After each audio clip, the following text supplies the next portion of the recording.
Without commitment, you'll never start. But more importantly, without consistency, you'll never finish. It's not easy, so keep working, keep striving, never give up, fall down 7 times, get up 8.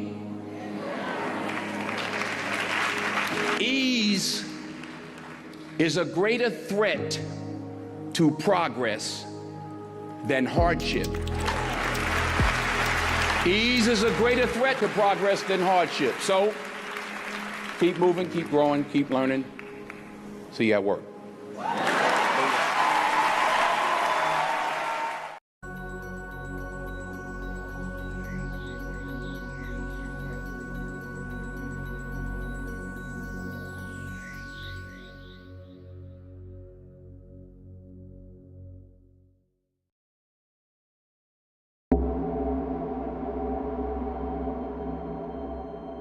You speak as though I have conquered death. I live death every day.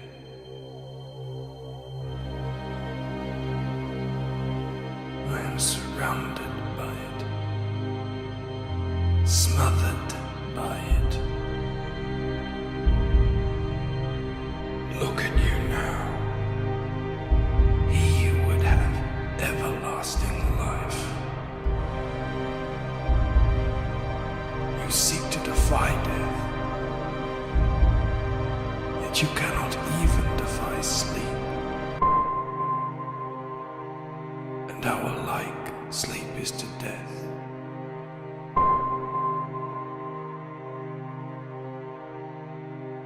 It is a painted death.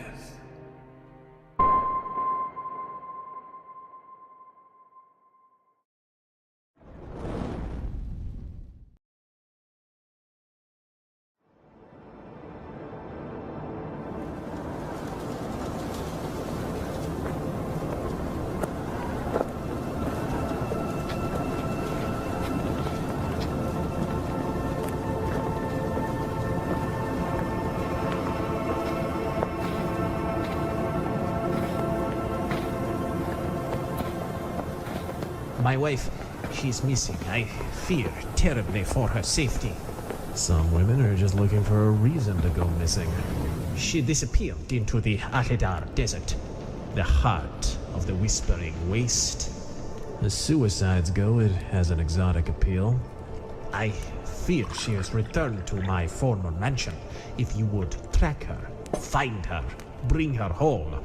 You'd pay me in sad looks and liquor? The mansion was never reclaimed by the tax collectors. Dark rumors swirl amid the whispering winds. Land leviathans maroon amid the dunes in cataclysms past. If my vault is untouched, its entire contents, the wealth of 5 noble generations, are yours. You had your openers and closers reversed. I should warn you, Sir Thief, or Nachtin the boards call it. The dead citadel. Worse still, the Whispering Wastes do not lie empty. Rumors swirl of a figure, stooped and shrouded in grey, face hidden, dragging a silver blade at his side, carving his way through the criminal element of 2 entire countries. None have divined its purpose, and it has only ever spoken one word, one most would not even recognize as a name.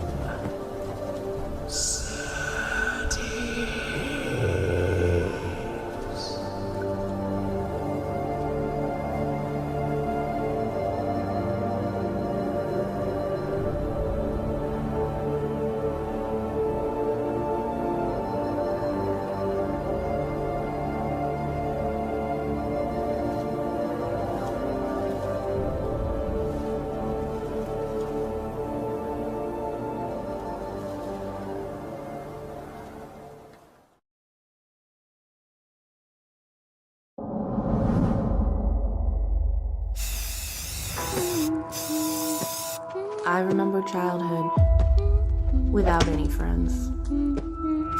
Just me and my imagination. So I made up my own friend.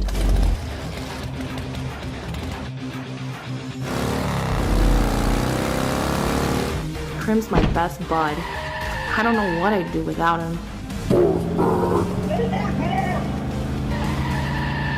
But there's some things we should keep locked away. Not the imaginary friends, but the imaginary fiends.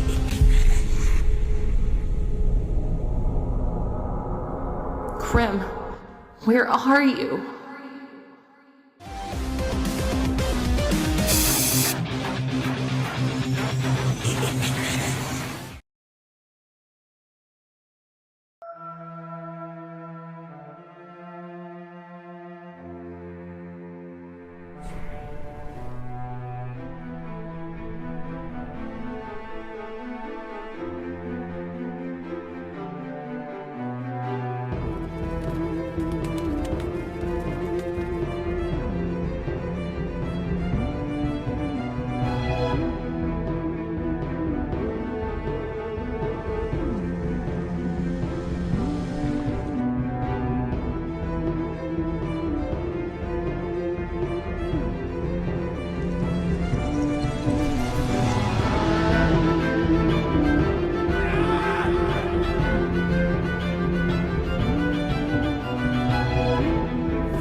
Nosfero.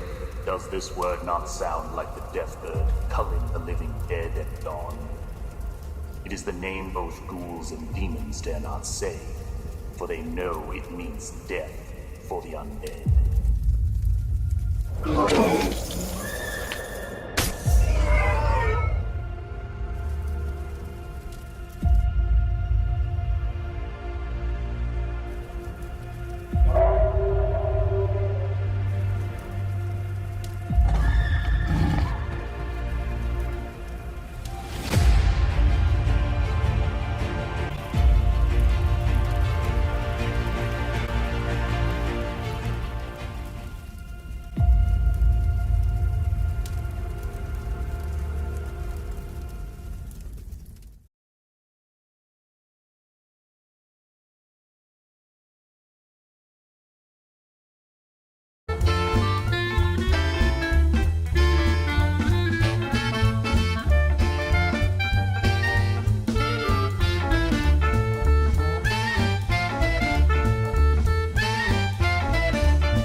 Good afternoon, everybody. Good evening and good night, depending on where you're located on this fine planet. We've got some fine people in the chat here today. It is great to see you guys.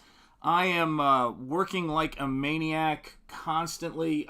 Things have been crazy, putting out a lot of different stuff, and just, I mean, in terms of work, not in terms of I'm working on a ton of different things. No, it's just a ton of Nosfero right now. We're in the glide path, so things are crazy. Oh yeah, tons of Lovecraft in this. Actually, I want to talk about that a little bit today.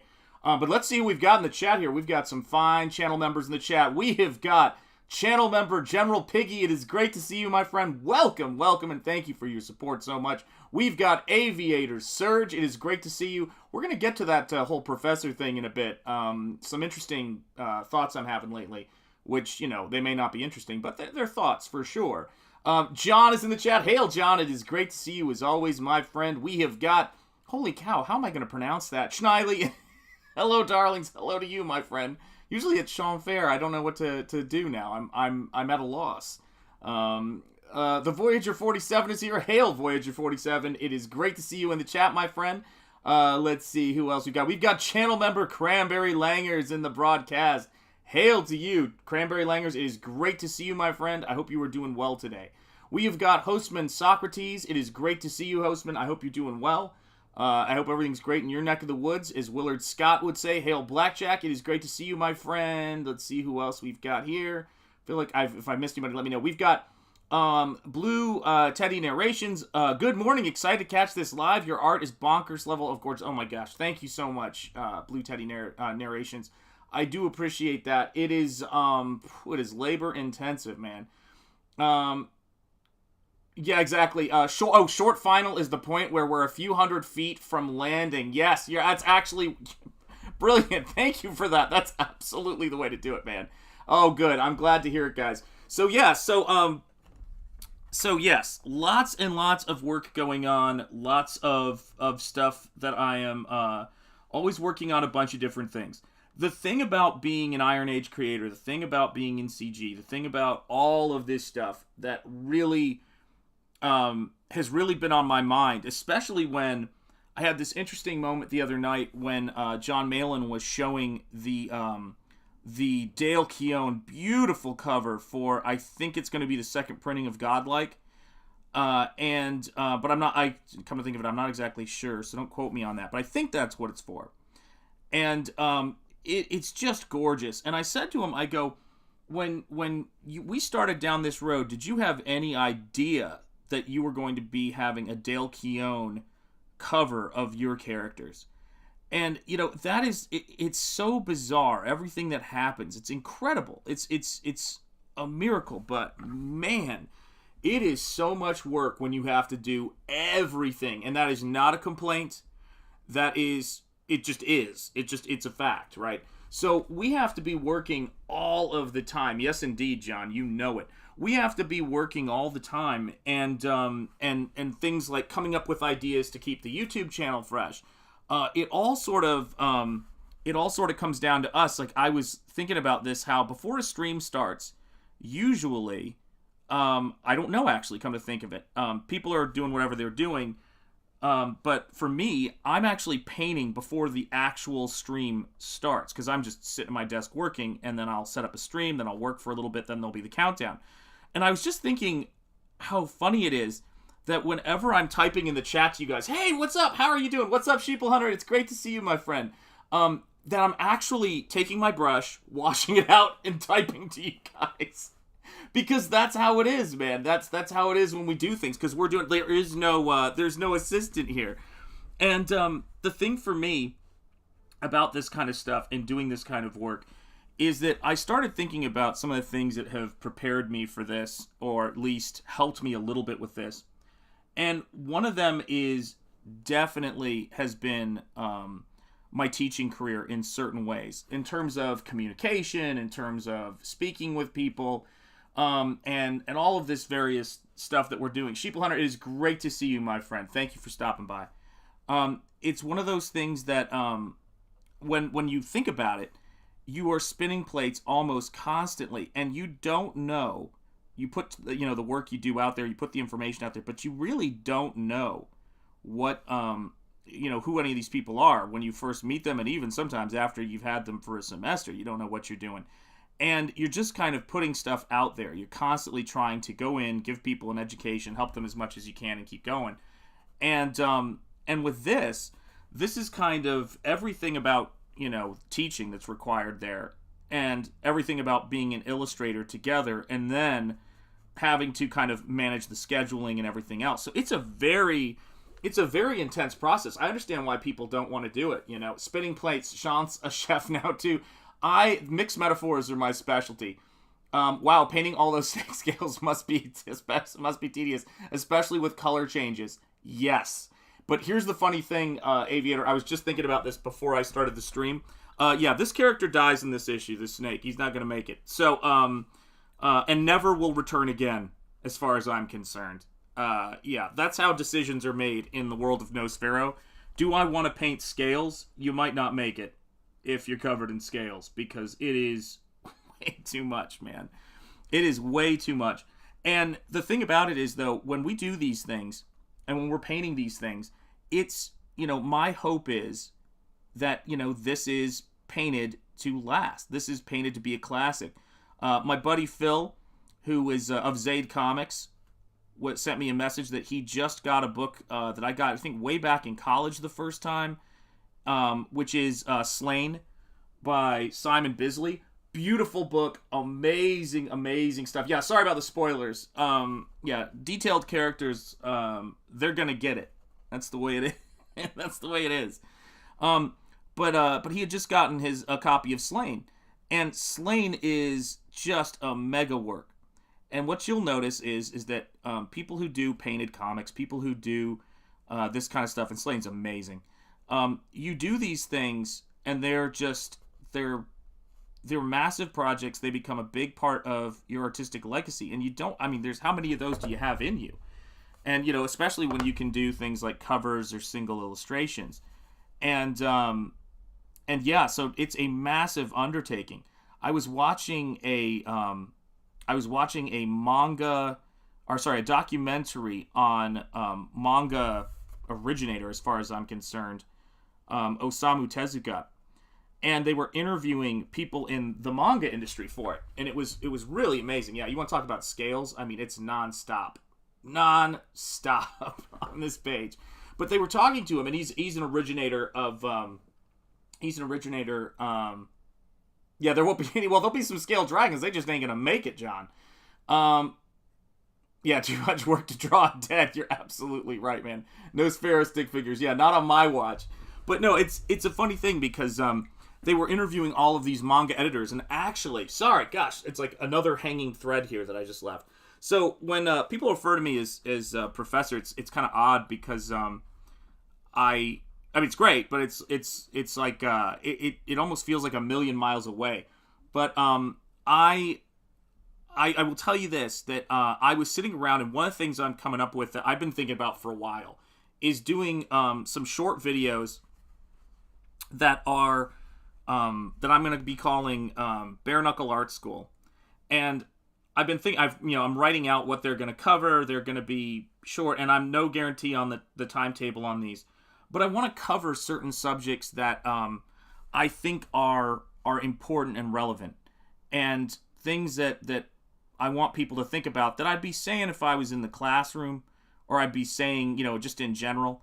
And I'm not a big commentator, type of YouTuber. I prefer to just kind of paint and do my work, which is what I'll still be doing anyway. That's always going to be the majority and consistent thing I do. But I had a message. Or sorry, not an email. God, I'm old.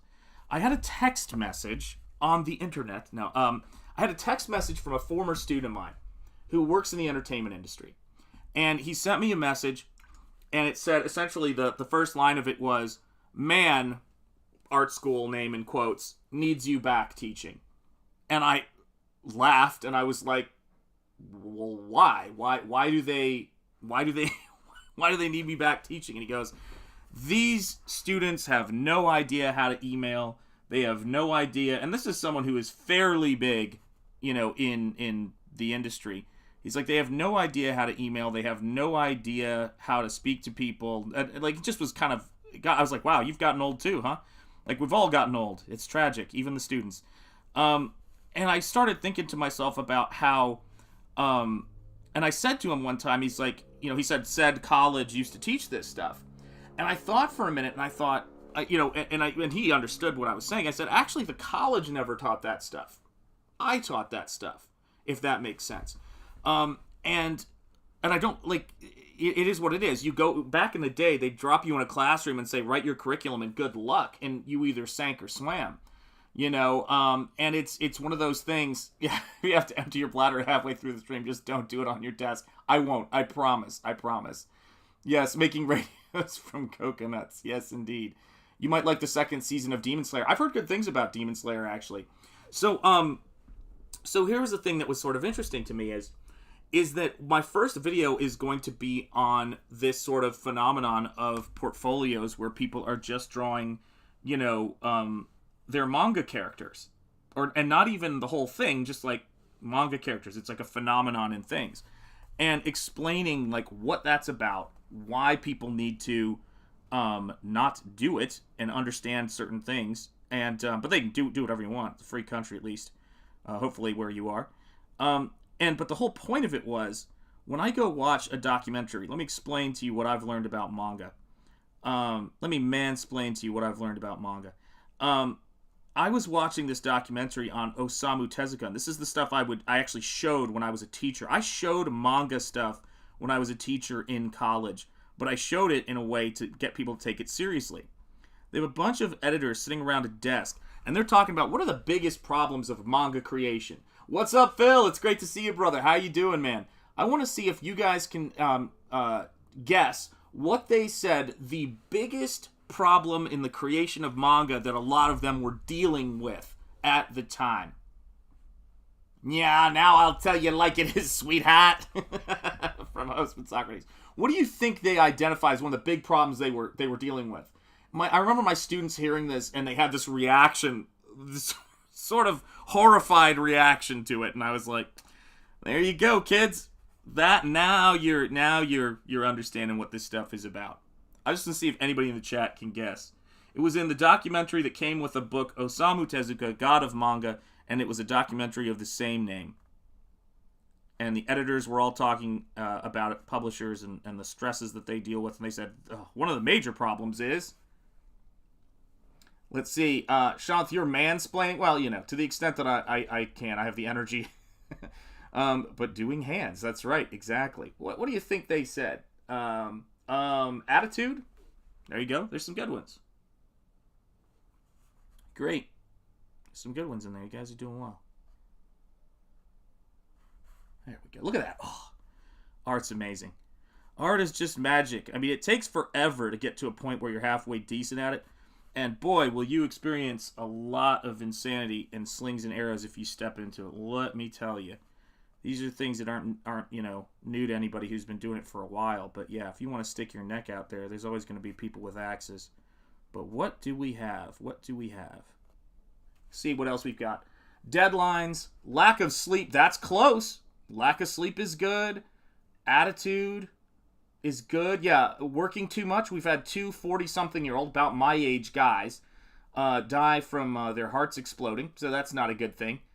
So yeah, lots of things. Showing up on time. Look at all this. This is all good stuff. So now I'm going to, I'm not going to put that one on there, up there, John, but yes. That'd be a tough one. Here's the thing. These are the editors, by the way, not the artists, and they're talking about themselves. Hemorrhoids. Let that sink in for a minute.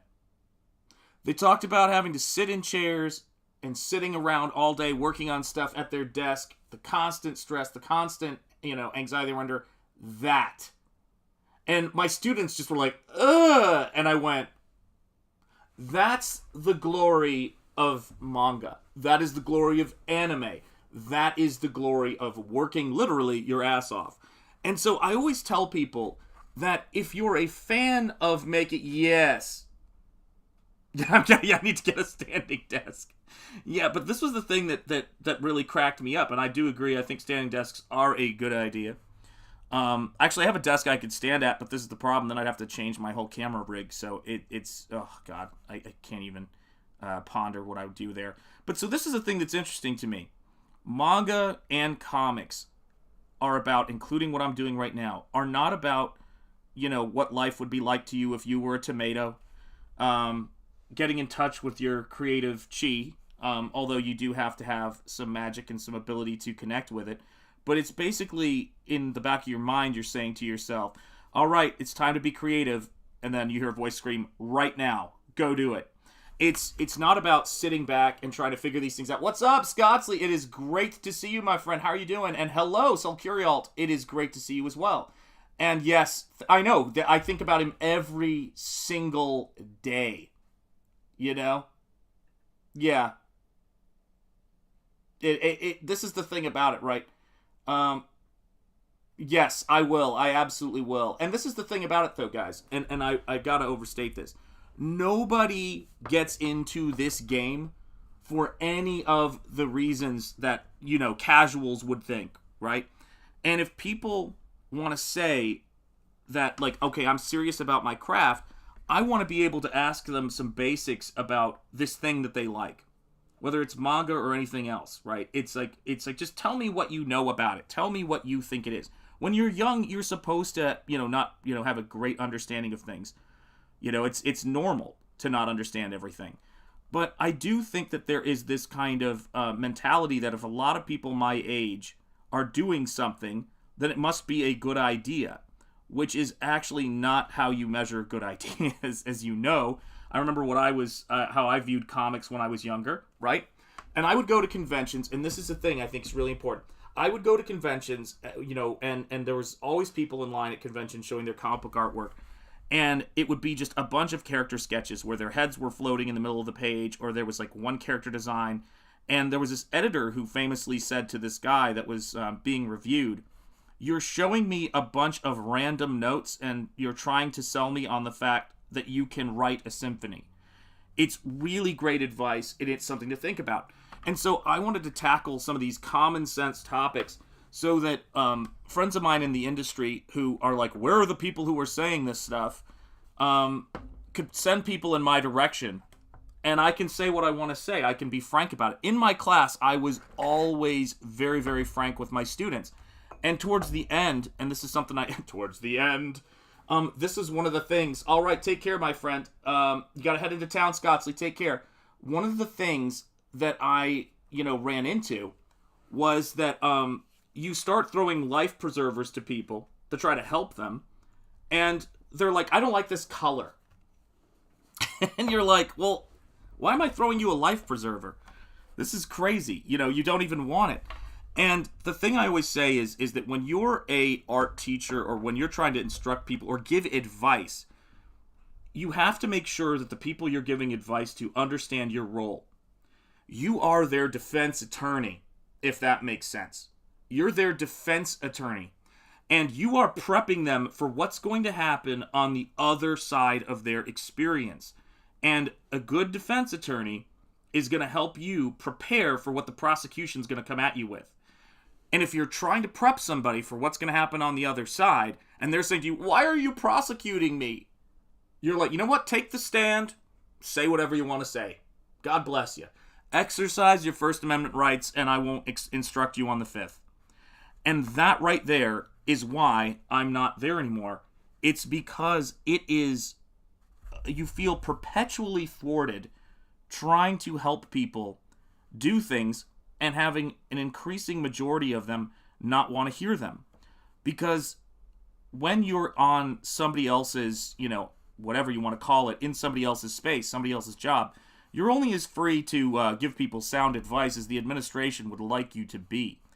And if every time somebody's fifis get hurt, you can't say, you have to hear from an administrator about it, at a certain point you're like, why am I even bothering to tell them shit that will save their lives in terms of putting their stuff out there when I'm just going to get in trouble for it? It's not my bag. What is up, Anthony Gonzalez Clark? It is great to see you, my friend. I hope you're doing well. And so one of the things that, if you're going to be Frank, can I be John? You can be John still. And by the way, when I said Frank, I meant a ballpark Frank. It is a great idea, Shanth. You truly have a teacher's heart. Well, this is the thing, guys.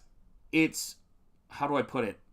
I'm getting to that Lewis Black quality where I just am about to lose it when I see some of this stuff happening. And so I've been getting messages. Yes. Well, and here's the thing about it, right? What is the purpose? And by the way, you can get, there are worthless critiques at art school too, though. There are so many teachers who think that the purpose of art school is to just, how do I word this? If you don't have a good baseline context for how the industry works, you give advice, it's very subjective.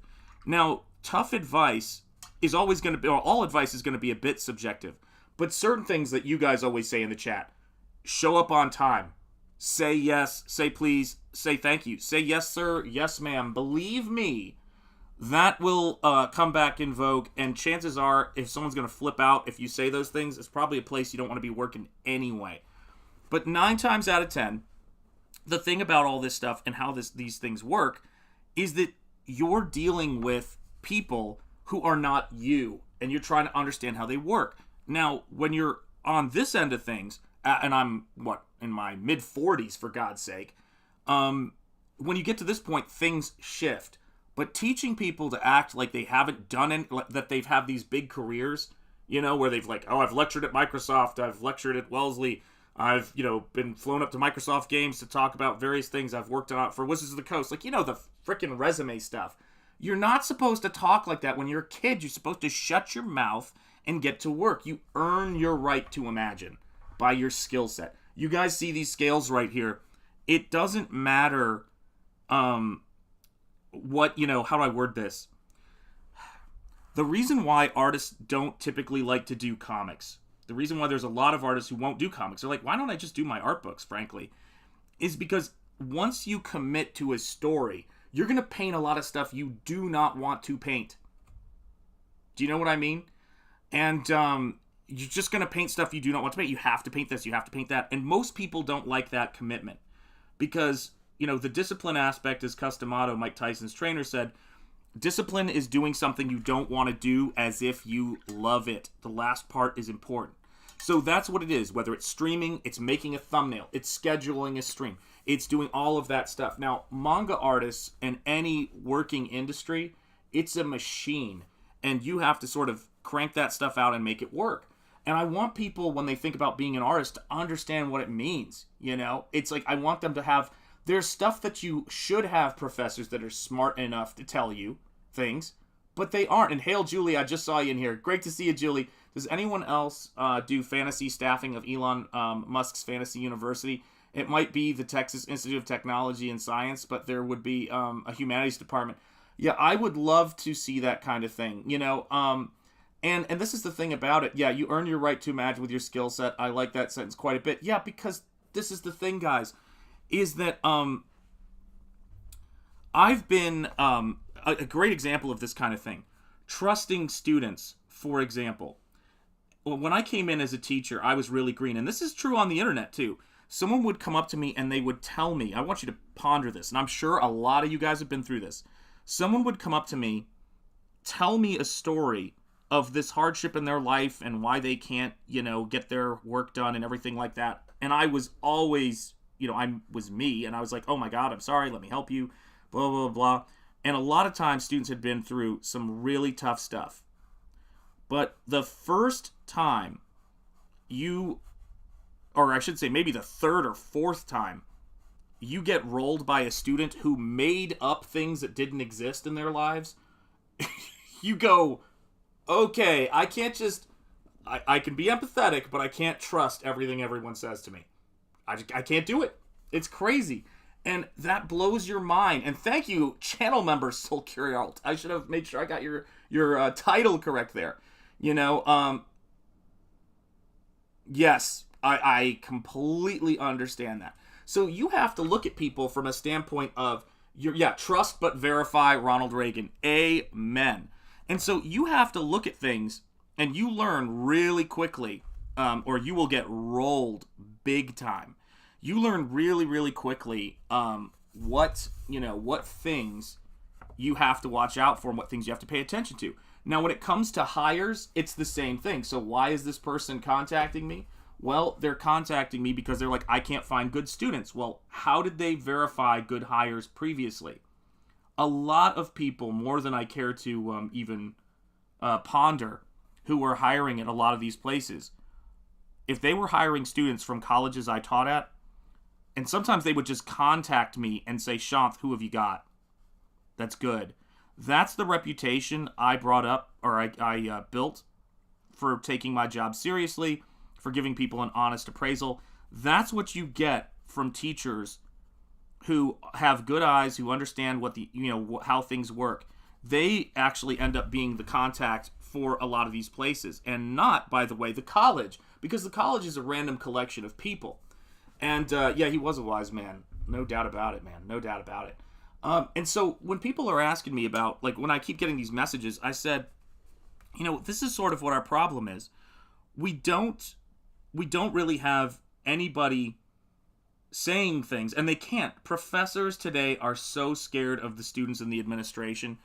It's pathetic. Nobody really has anybody's back in that situation, and that's really kind of depressing. The people I want to surround myself with are fairly, it's pretty simple. People who are ride or die. People who know what the hell, you're about, and know that you work hard. And finding those people is a big part of any successful life, or any life worth investing in terms of investing in the people. And so what's been kind of interesting to me is to actually be hearing from people increasingly what happened, what I was hearing when I first took over the job. Let you in on a little secret. So I once taught for a short bit at a very prestigious college. And when I first got hired there, I knew all of these people in the industry. They were my friends. We were the hard workers. We did all of this kind of stuff. What's up, Bretsky the Great? Channel member Bretsky the Great in the past. It's great to see you, brother. Thank you for your support in the past, man. I really do appreciate it. Let's see here. Hostman Socrates, Reagan wrote most of his own. Yes, yeah, he was a great writer. But this is the thing I want you to be thinking about, guys, because this is important, right? This is important.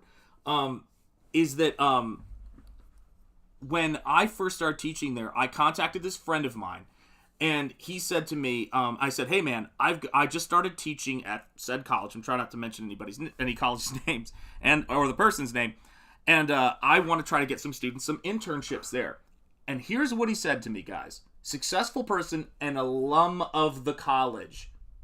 Let me repeat that. Friend of mine, successful in industry, alum of the college. Here's what he said to me. Shanth, you know we don't teach any skills there. I can't hire anybody from there. They don't know how to work. They don't have any skills. It was just us. It was just the people we knew who were the hard workers. And my heart just sank. I was like, that's our reputation. That is our reputation. And it took so long for me to build a counter reputation. And let me tell you something. They do not like productive people who are successful in those places, with the students getting jobs. They'll use your students as case studies, but they hate that you're telling them all of this seemingly, and I didn't even understand how this shit related when I was teaching, but I believe they viewed it as very conservative things. You know what I mean? It's crazy. Yeah, exactly. That's right. Extract the story without name dropping. You got to do it, man. And so this is the thing, right? Is that it's hard to describe, but ultimately the best thing you get out of any situation is a reputation of giving good advice, sending good people, but that's a personal thing. That is not something a college can really do at this point, unless a college can vouch for, all of its people. So here's the thing that I want to make sure that I'm, pointing out and everything like that. When you're in this independent space, your reputation is important, and I think that's true in freelancing. I think that's true in anything, right? And people who are, as Eric July likes to say, bad actors, are going to come after that, right? They just are. Now, here's the thing that's crazy about college, and what college and this has in common, is that if you work for decades building up a great reputation, and all of a sudden your school brings in an administration and allows students to attack your reputation, it not only hurts you, it hurts your ability to recommend students and get them opportunities. And you think, why the hell am I doing this? This is insane. Do you get what I mean?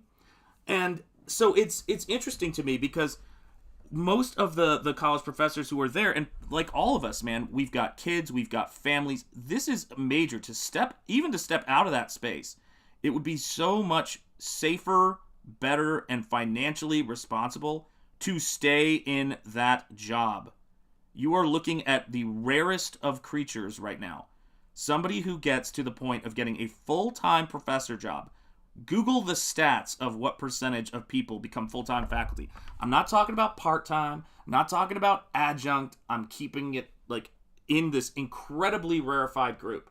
You have a living wage-ish, and you have healthcare benefits. You have all of these things. To walk from that, to do something like this, because you don't want to lie to people, and you can't. I'm not going to tell people that white people are evil. I'm not going to do that. People don't get it. And you're also walking into a space where people kind of know you, but you're building your reputation, or you're not even building your reputation. You're having to build a lot of things from scratch. The people in this space had no idea who I was. And you're going to deal with, by the way, in any scenario, you're going to deal with politics. And if you know how to kind of just not get sucked into it too much and work, then you'll be fine. But you're going to deal with your share of bullshit. Like, it's such a fascinating thing to me.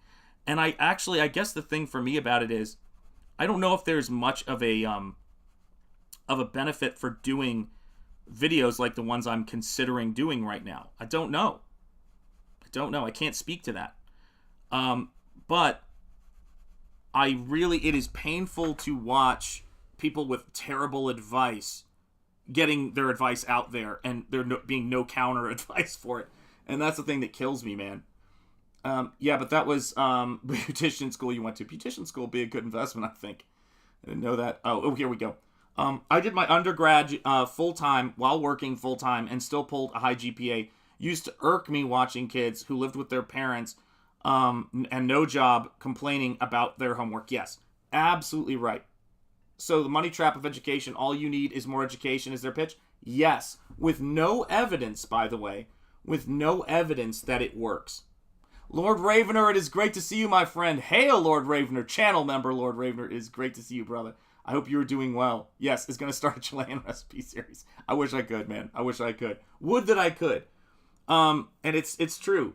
The videos I'm thinking about making are going to be titled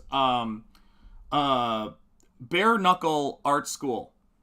Bare Knuckle Art School. I want to see if I can add something to this. Actually, hang on a second. Let me see if I can do this. I don't know what this is going to look like on the broadcast. So, we will see. Let's do that. Open. There we go. Hold on a second. Let me pause this. I'll show you a glimpse of it with all this stuff overlaid. Are you ready? Here you go, kids.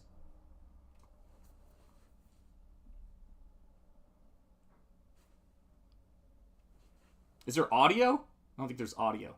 Hold on. There's no audio. Here you go. Brace yourselves.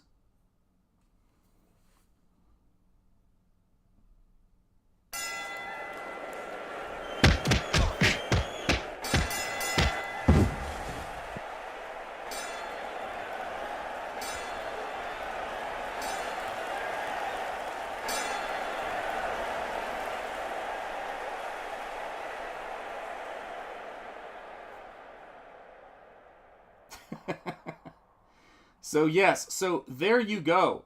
And now I got to figure out how I can get rid of this thing now. Let me see here. Let me go to...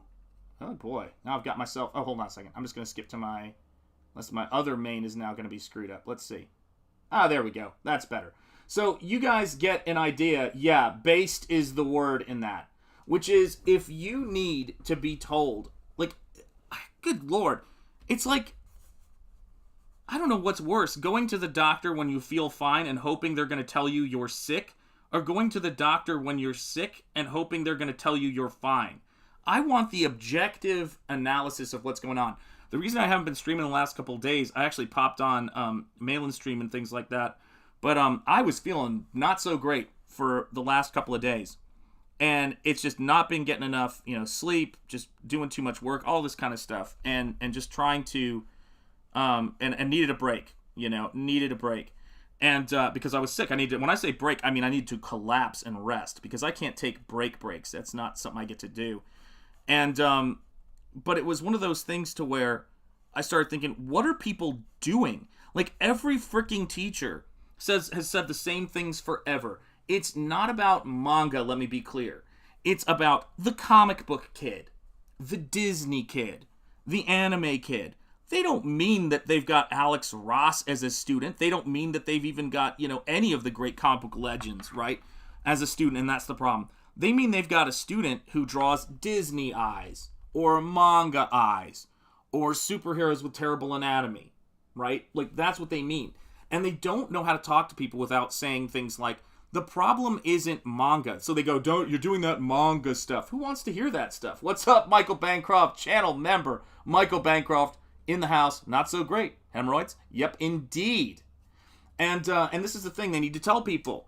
It's not that I hate manga.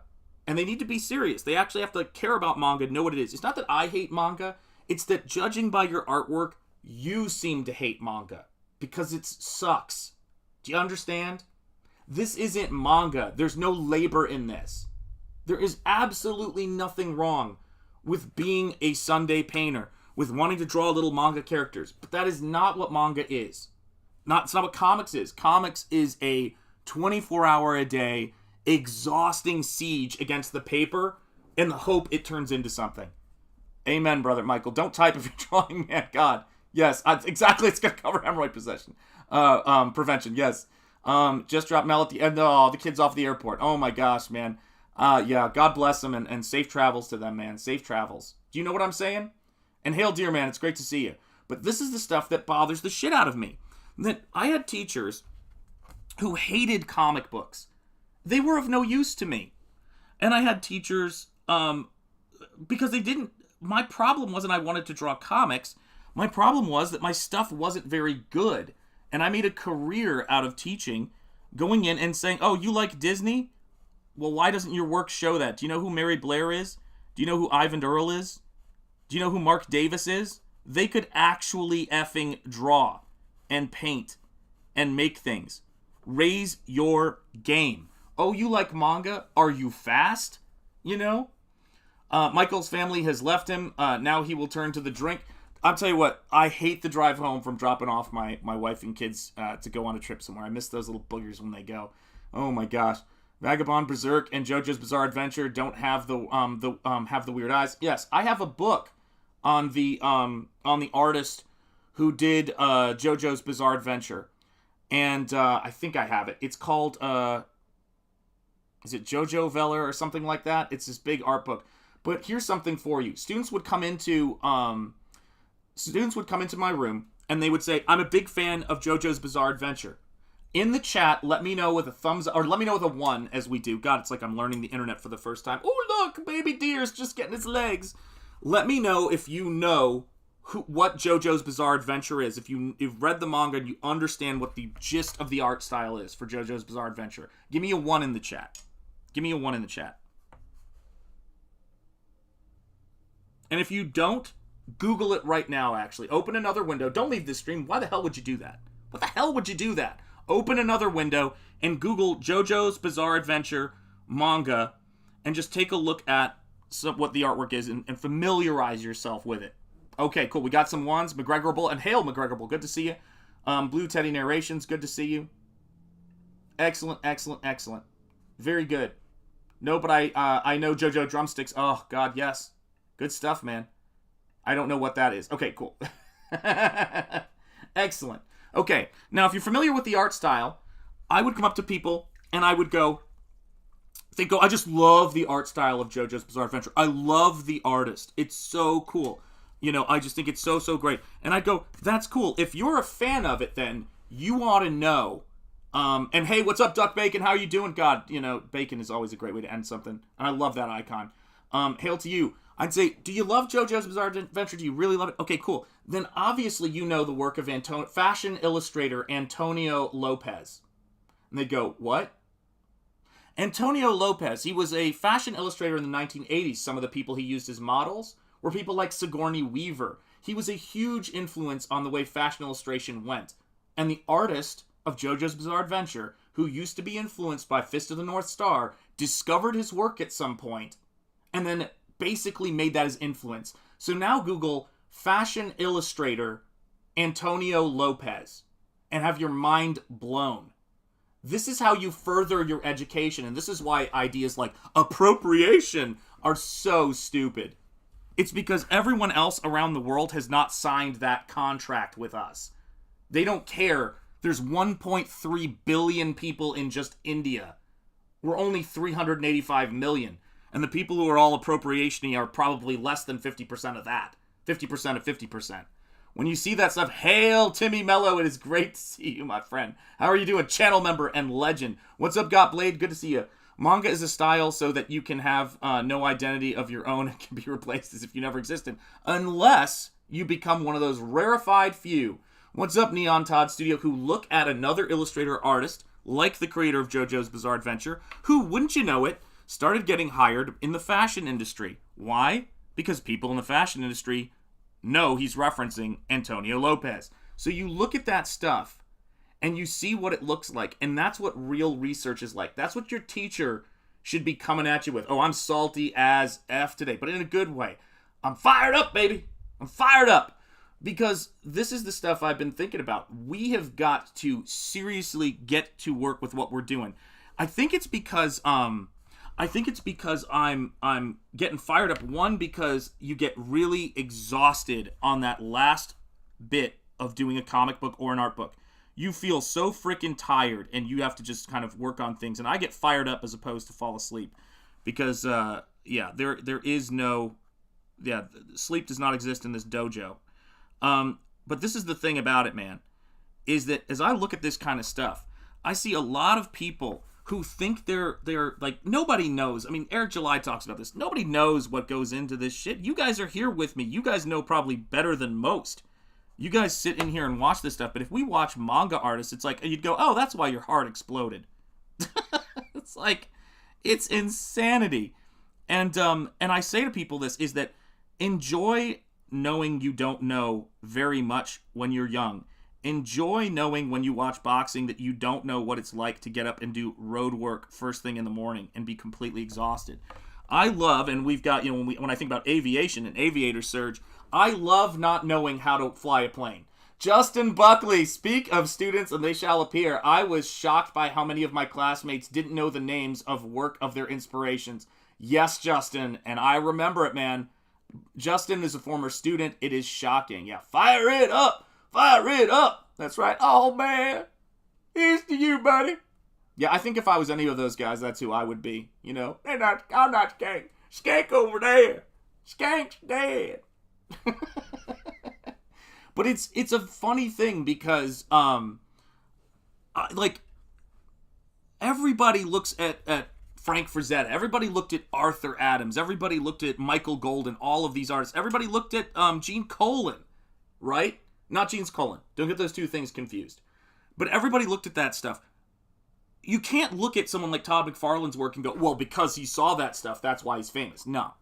He saw that stuff and he brought it the extra mile. The people I'm looking at right now, right? The people I'm looking at right now who are influencing this stuff, everybody, and my own, whatever I bring to it, everybody's looked at those people before. The reason why this stuff works for whatever reason is because God knows, guys, you can answer that for me. It's weird to be on this in this space, but it has worked for some time, is because there's something that just goes on the physical level. Everybody studies Muhammad Ali, everybody studies Floyd Mayweather Jr.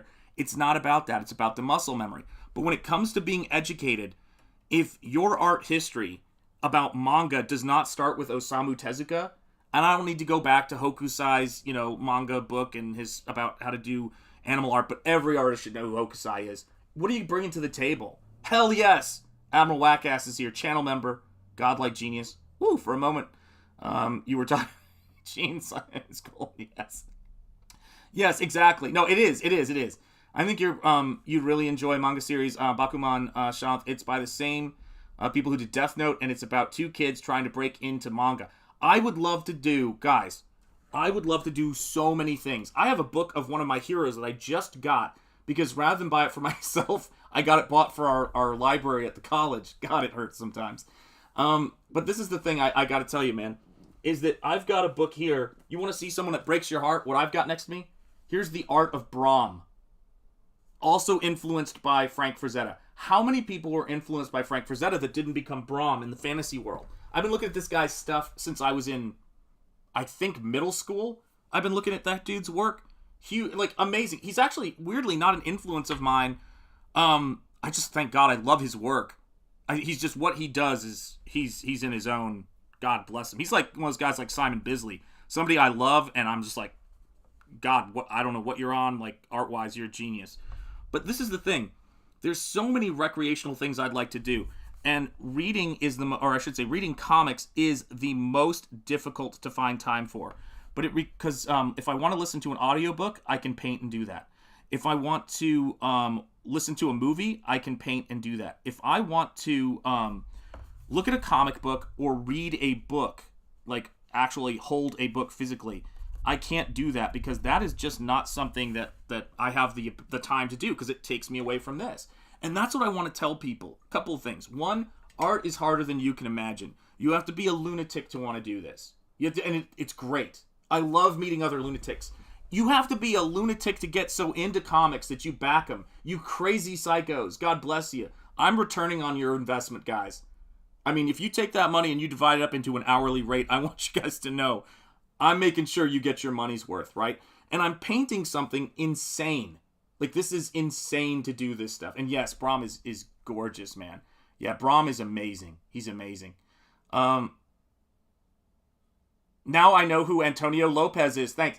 So, did you know, do you see it, though? That's my thing. I mean, it's obvious, isn't it? The influence of his work on JoJo. It's insane. He was a prodigy. What took him out? Well, he was a gay man in the 80s living in New York City. He was attractive, so he had his pick. And so, he unfortunately, the horrific, plague of my, generation coming up and what we were told when we were in elementary school, he died as a result of HIV. Tragic, right? Tragic loss to the art community. But he was a massive, massive influence on so many people. So you've got this artist who is about as straight-laced as it comes, doing these crazy illustrations, and people are like, where does it come from? It comes from America. It comes from New York. So people need to stop thinking that we haven't had this huge influence on all this stuff. We have. Comics were invented here. The Disney style that became the manga style, from the Disney comics, Osamu Tezuka credits. Who are you going to believe? Some young person who doesn't know who Osamu Tezuka is? Or are you going to believe Osamu Tezuka, who turned down the job because he was busy making manga to be a concept artist on 2001 A Space Odyssey for Stanley Kubrick? How many of you guys have heard that story? Now that is when you're good. How good are you? I told Stanley Kubrick, sorry bro, don't have the time. I mean, shoot, the movie AI he was working on was basically his Astro Boy. That's how big of a fan of Tezuka that Stanley Kubrick was. Think about that for a minute. That's a legend. That's Mobius level stuff, A lot of key animators from Studio Trigger love Jack Kirby. Of course they do. Jack is dead and still influencing people. Frazetta is the same thing, man. The same thing. And I was when I was on John Malin's stream, I introduced them to Laura Zuccari, who I've messaged back and forth with, and just an incredible artist. My God, she is incredible. She does a book called The Swords of Glass, and I don't know if you guys have ever seen it. It was put out by Humanoids. She's Italian-born. Last time I talked to her, she was living in Germany, I think. She had moved there, but she works for Humanoids, and her influences are Mobius, Hayao Miyazaki, and and Andrew Wyeth. And if you think that sounds insane and awesome, it is. It absolutely is. But I just keep thinking about how the when you get faculty and administrators who know F all together and then have students and have everybody validating each other's stupidity, you get a creative void. You get schlock. And I'm not interested in speaking to people who have no interest in getting better or learning like I did when I was younger. When I showed my work to somebody and they're like, hey, your stuff's amazing, everything's perfect about it, I was like, I know it's not perfect. I need to find somebody who knows it's not perfect and knows there's things to fix when you're young. Because there gets to be that point when you're older that's much harder where you have to just put yourself out there and go for it. Like you've already satisfied everybody's stuff. You know what I mean? What is up, Amanda B? Hail to you. How are you doing? Happy Wednesday, gents. Working and watching. Sounds good, Amanda. That's how we do things here. We're always working. Let's see here. Shanth Enjeti art. America and France are huge influences on Japan. You're absolutely right. Akira would not exist without Mobius and The Long Tomorrow. You're absolutely right. And one of my favorite, yes, The Eternals are amazing by Jack Kirby. My favorite Otomo book is Domu, A Child's Dream. Brilliant, brilliant book. Yeah, Swords of Glass is great. Indeed, it's beautiful. Damn, Tezuka's last words were, I'm begging you, let me work, when a nurse tried taking his drawing supplies. Yes, and I will tell you this. There's a meme I love that shows Osamu Tezuka with his little beret that he would wear. He wore this beret, smiling like this, and it said, while you were reading this, Osamu Tezuka just drew 15 pages of manga. And it's no word of a lie. The dude was fast. The dude was incredible. And so I look at stuff and I go, do not confuse your young people who are aspiring manga artists. Do not confuse what you're doing with being an artist. Being an artist is the same all over the world. It's hard work, observation, dedication. Being an artist who makes money is like 80 more things. It's 80 more things. And you have to think about this. And that's what it's about. Timmy, Mellow, you are the man. Yes, that's how you want to go down. That is like, it's like, guys, when I was working on a book, I was working on a comic when my appendix ruptured. There were complications because they put me in a non-emergency room, waiting room, while I was like in a hospital bed, and I waited 15 hours. I went septic. I was in horrible shape when they brought me in there. I was green. And the first thing I did when I could sit up, I had IVs, they were injecting me with antibiotics like from after the surgery, was I was doing layouts for a book that I was going to be late on because of the surgery, because of all this stuff. I mean, I then started commuting 90 miles back to work, and sitting in the car for that much time would make the scar tissue kind of like seize up. So I would have to take my seat and lower it straight back slowly so I could stand up and get out of the car door. That's who I am, period. It's crazy. It's absolutely crazy. And the reason why people, I'll tell you this, the reason why you won't find feedback, blame the people, all the young people around you. Blame every 90 miles up and 90 miles back. So it was 3 days a week, and it was 180 miles every one of those days. So yeah, 180 miles. Because I'd go up there and I would paint classrooms. I would do all that stuff after work. And you will meet people who do not care. Yeah, you ain't kidding, John. You are not kidding. It was bad. Like, I can't even go into how graphic the details are, but it was bad. It took me maybe 2 years to recover from that. It was not good. And this is the thing about it, right? People say to me, and I had 2 newborns, so I drove myself to the hospital. When they saw the x-ray, I had double parked my car. They said, have the person who drove you here move your car. Because I said, oh, that's my car, when they announced the license plate. And I said, oh, I drove here.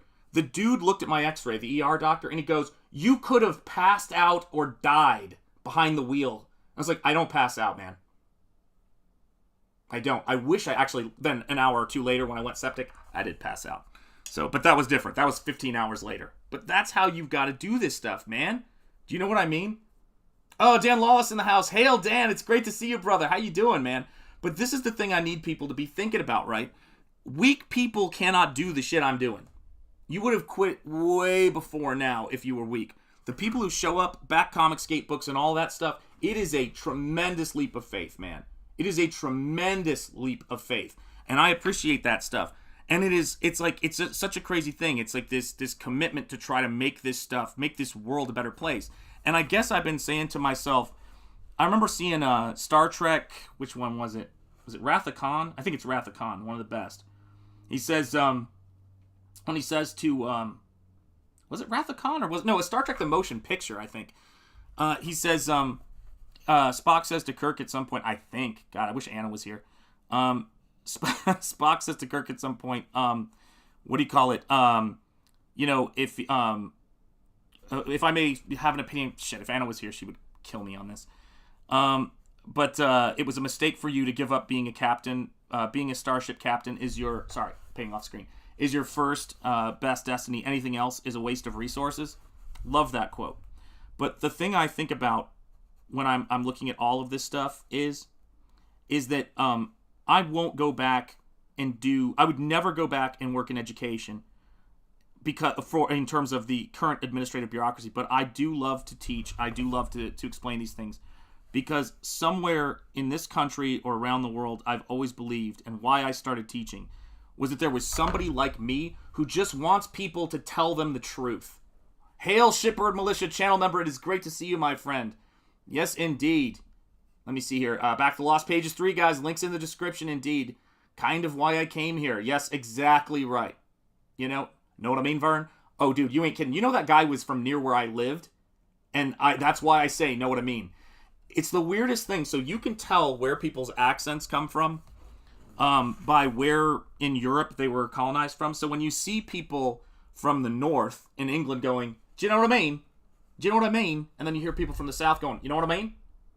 Oh man, you know what I mean? You know what I'm saying? You know what I mean? It's the same accent, just changed a little bit, man. That's what it is. I can't approve Anthony Gonzalez Clark's message. I don't know what that means. I can't find it. Holy cow, where is it? What happened? Where is he? Did something happen I'm unaware of? Let me know what's going on, because I can't find Anthony Gonzalez Clark. Where is he? Stipplin Vaughn, let's see here. Hardest thing in the world, entertaining while trying to paint, draw, and stipple. You're absolutely right. Got Blade. I can't do audiobooks because I don't process the spoken word very well. I can't read it, so it's. I generate images while reading. I'm here. Here we say, Namin. Let's see here. Not I mean. I got it, Namin. My dad says that's all the time you were. Says all the time. Oh my god. I can't even parse this stuff out. You guys are killing me. Absolutely. I love comparing dialects, fascinating stuff. Yeah. And so this is the thing, for me anyway. When I'm looking at this stuff and I think about, that's a terrible English accent. Yeah, no, it's a perfect English accent. Do you know what I mean? Do you know what I'm talking about? Oi. Oi! That's Cecil's. The other night I was dying. Ain't it, bro? No, my favorite British accent is the one that, because I watch a lot of British fighters, is that Kell Brooks have. He goes, yeah, I'm thinking him were plural. It's like, why are you saying were for him? It's weird. Oi! Yeah. Yeah, man. That's absolutely what it is. But I look at this stuff. Holy cow, are you serious, Stephen Rockwood? 549 backers? My God, man. That's craziness. But it's no, I know what you mean. Yeah. A rapid and destroyed, you know what I'm saying. Yes, indeed. Yes, absolutely, Godblade. All the best to you, my friend. All the best to you. So this is going back to what I was saying about the teaching thing. And about why do you do it? Why do you want to be a teacher? Why do you help people? Let's start with that. Why do you want to help people? By the time you're, at a certain point in your life, which I'm definitely at, you have helped people and you have had the experience where you can choose to say no good deed goes unpunished. You've had that experience. And you start saying, you can become cynical. I do not, how do I word this? I don't think cynicism is the natural reaction that you have to things like that. But it is a reaction that people will have.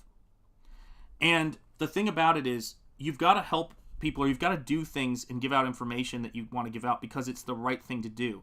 And the only thing that will ever make that untenable, at least from my experience, is if somebody is telling you you are not allowed to give people vital information.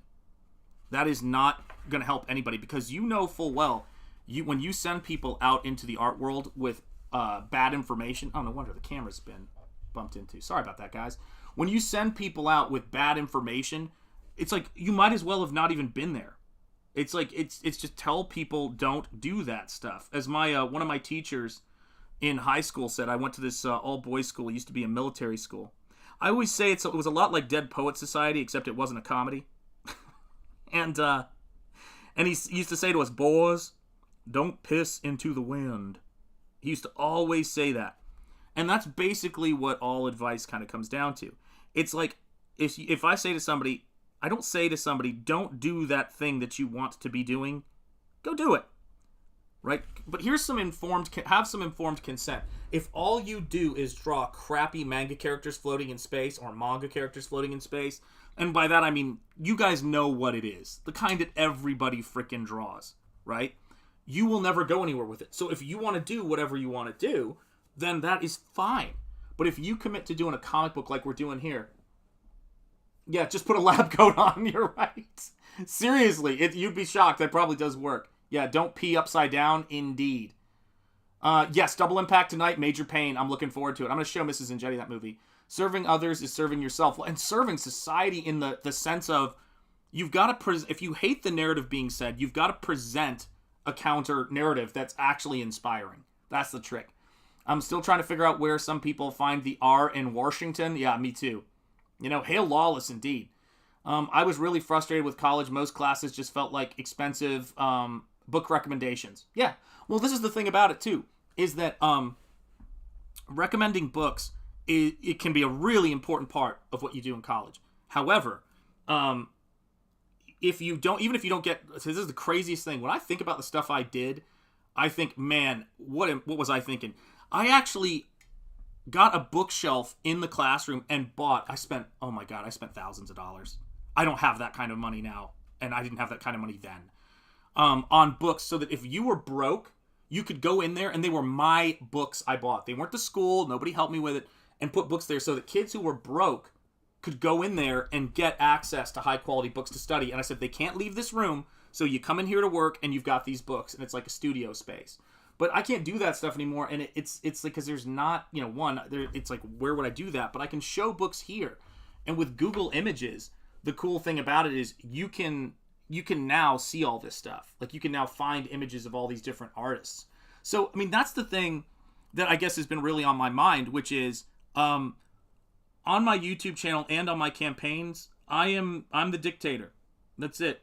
And when I say that, I'm the person who is got to do all of the work. Nobody else is responsible for this work. I have to do it. And God, it would be nice. And God bless you, Eric Weathers, for agreeing to letter this book. It will be worth every single penny, because I will be talking to printers. I will be dealing with all that stuff, just like I did on my other 2 art books, right? I'll be dealing with whatever bullshit gets thrown my way. That is the way it's got to be. When you step into these spaces, you're going to get some bullshit thrown at you. It is a natural part of it. It's normal. It's like, it's life. I've worked in sales. I've worked at a industrial chicken farm for a day, for God's sake, as a part of a temp job. They were actually, I think INS was coming by the chicken farm, so I was doing the work that the illegals were doing, man. It was crazy. It seems like the establishment kills the hearts of good teachers. Well, this is the thing, too, right? It's like, I think that, yes, but I think it's bureaucracy kills everything. It's the bureaucracy. It happens everywhere. I keep thinking that the snake is a titanoboa. Yeah, it's an extinct species. Yes, I'm very influenced by it. Yeah, don't tug on Superman's cape. Don't pull the mask off of the old Lone Ranger. And don't mess around with Big Jim. Yeah, I call Eric July Big Jim, and I don't know how many people get what I'm saying. But it's like, well, and it kills the energy of good artists, too. If you're in a situation, think about this. What is the comic book industry suffering from?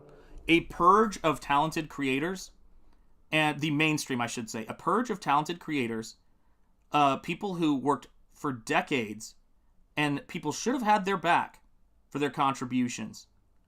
And they didn't, because they were like, no, we don't, we're going to listen to this other group of people. And that's what kills the spirit. It's not that the contract renewal stuff with Ethan and all that other stuff that they did, that's all bad enough. They did something far worse than that. After all of those years and after all of that commitment and work that Ethan put in, he grew to love these characters and love DC Comics. Here's what those assholes accomplished, and once people do this, you cannot get it back. You just can't get it back. They killed Ethan's love of DC Comics characters he created. Think about that. And you can never undo that kind of damage. You can't undo that kind of damage because people don't want to hear an apology after stuff like that. The apology is not going to bring them back. They're going to always remember. That's why I always tell people, when you're online, don't mess with people's money. Don't throw shade at people. They're going to remember it. Just don't do it. It's like, because people have enough stuff going on. This is stuff I used to tell my students. And this is before I even knew what like Twitter and social media was. I went, every single time, and these are things I want to talk about, it's not going to be a drawing thing. It's going to be a Dutch uncle crazy ass thing when I do this if I do this stuff. I really have to ask myself if I have the energy for it, because it's useful advice, but I don't know where the hell it goes, But it's like, if somebody comes at me, I notice when people are fucking with me. Again, sorry if I'm a little bit whatever today, but it's just where I'm at. I know. You're not going to convince me that you weren't when you were. It's like, it is what it is. And it's not a lot of people. It's almost nobody. Nobody. It's like, they're just a very loud group of people. Like, thank God, I look at people like RAZÖRFIST, and I'm like, why do you even talk to people? Like, you must have met so many psychos at that scale. It's crazy, man. I had an art teacher, says Awesome One, and welcome Awesome One. I don't even know if you've said your name yet this stream. Hail Awesome One. I had an art teacher who had us do clay work and took us to a kiln to fire it up. I did a face of a student in my class. Holy cow, that's awesome. Awesome One. Jeez. My local comic shop are drinking the Kool-Aid and think DC Comics is doing the right thing. Yeah, I know. I've been there, man. Yeah, but that's not how you spell man. Okay, I gotcha. Shanth, today with a little extra spice. Yeah, there's a little extra spice because I care about this stuff. And you guys know this. I mean, I'm not telling you guys anything you don't know. But I really care about this stuff.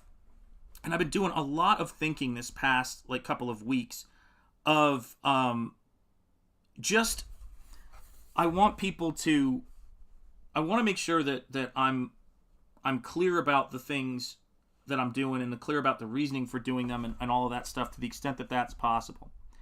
And I will tell you this, man. I will tell you this. This grind is difficult. This grind is difficult. I had a well, one day I will share a story, an interesting story about one of my first experiences in CG. That was really educational for me, and thank God it happened before I was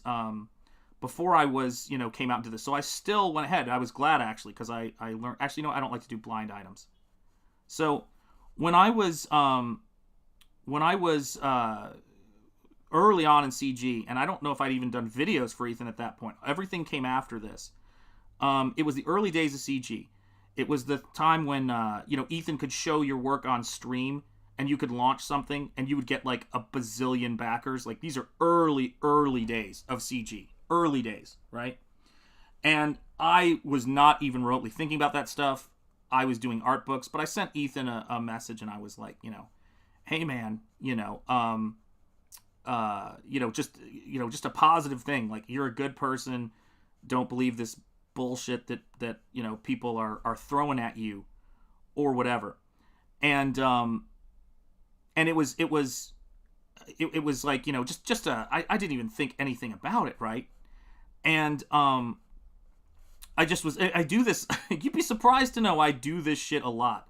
Like, I try to be, I've always been this way. Try to be positive, try to send positive messages. And, it is what it is. And when I was, so then I think it was the next day, and I was shocked. Like, I'm sitting here watching the show in the morning. Ethan pulled up my Instagram on stream. Hey, Michael Deej, it's great to see you.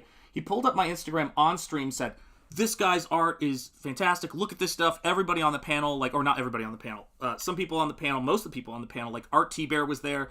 And they were like, this guy's amazing. And he's like, come to CG. We'll have your back. And I'm like sitting here like in shock. Like, I can't believe it. He's scrolling through my Instagram and all this stuff. And I was thinking, holy cow, like, here I am. Like, I'm doing an art book. Maybe I'll, I could promote it or something like that, right? But again, not why I'm in CG.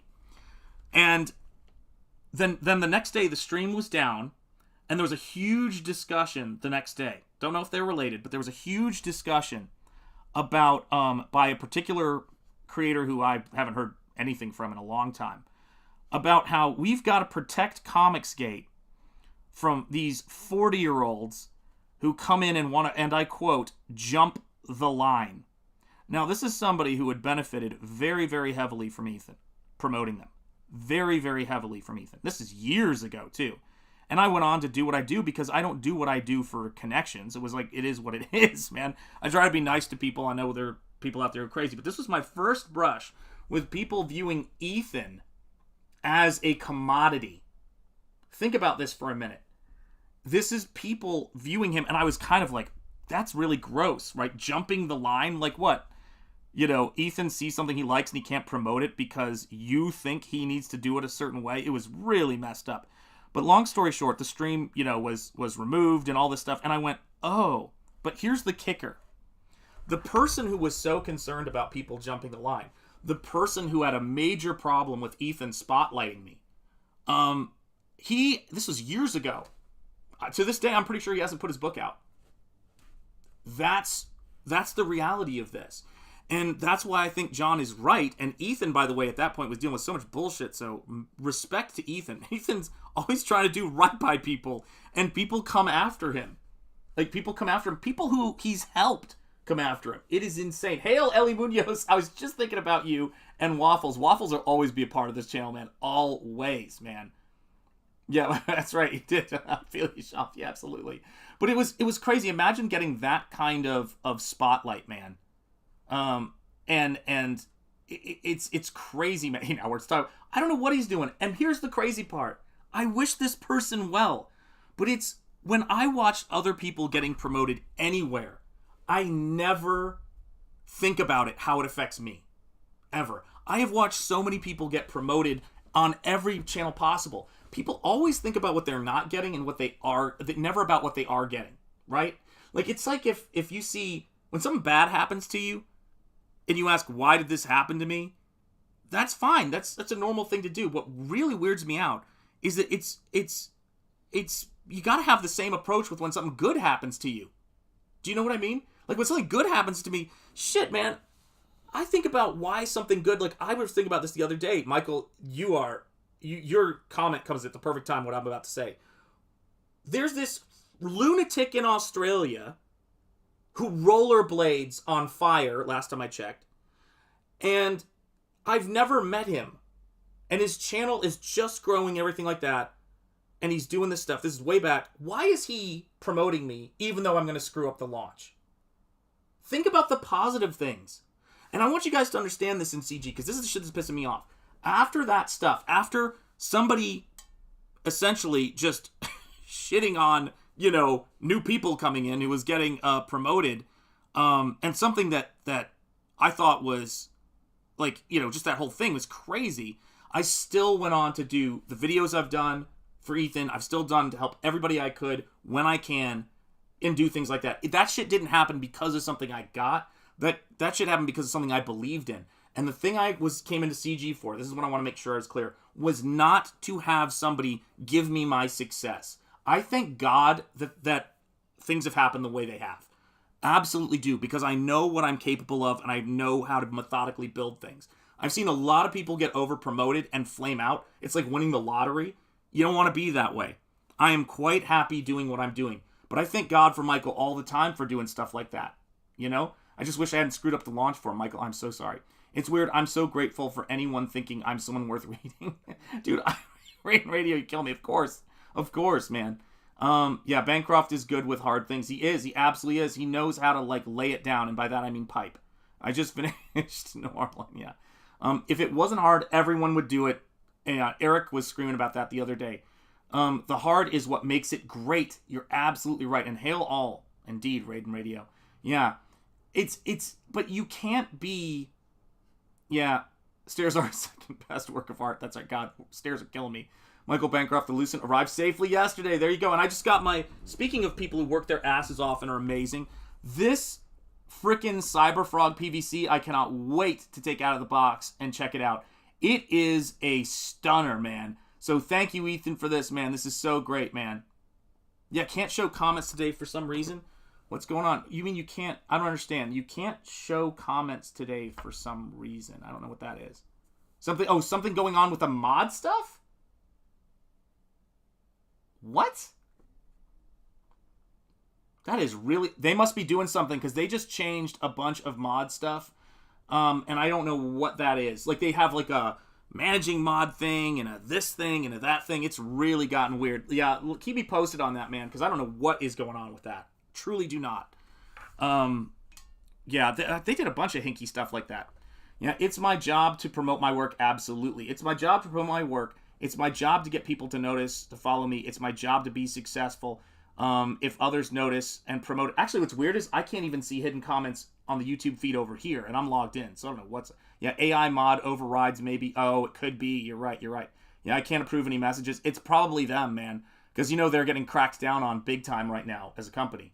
And this is the thing, I have spicy takes sometimes and often find my comments don't post or disappear. I think that with all the stuff that's going on with, what's it called? That stupid thing that protects them from whatever. I think they're exploring new stuff, and that's what this might be.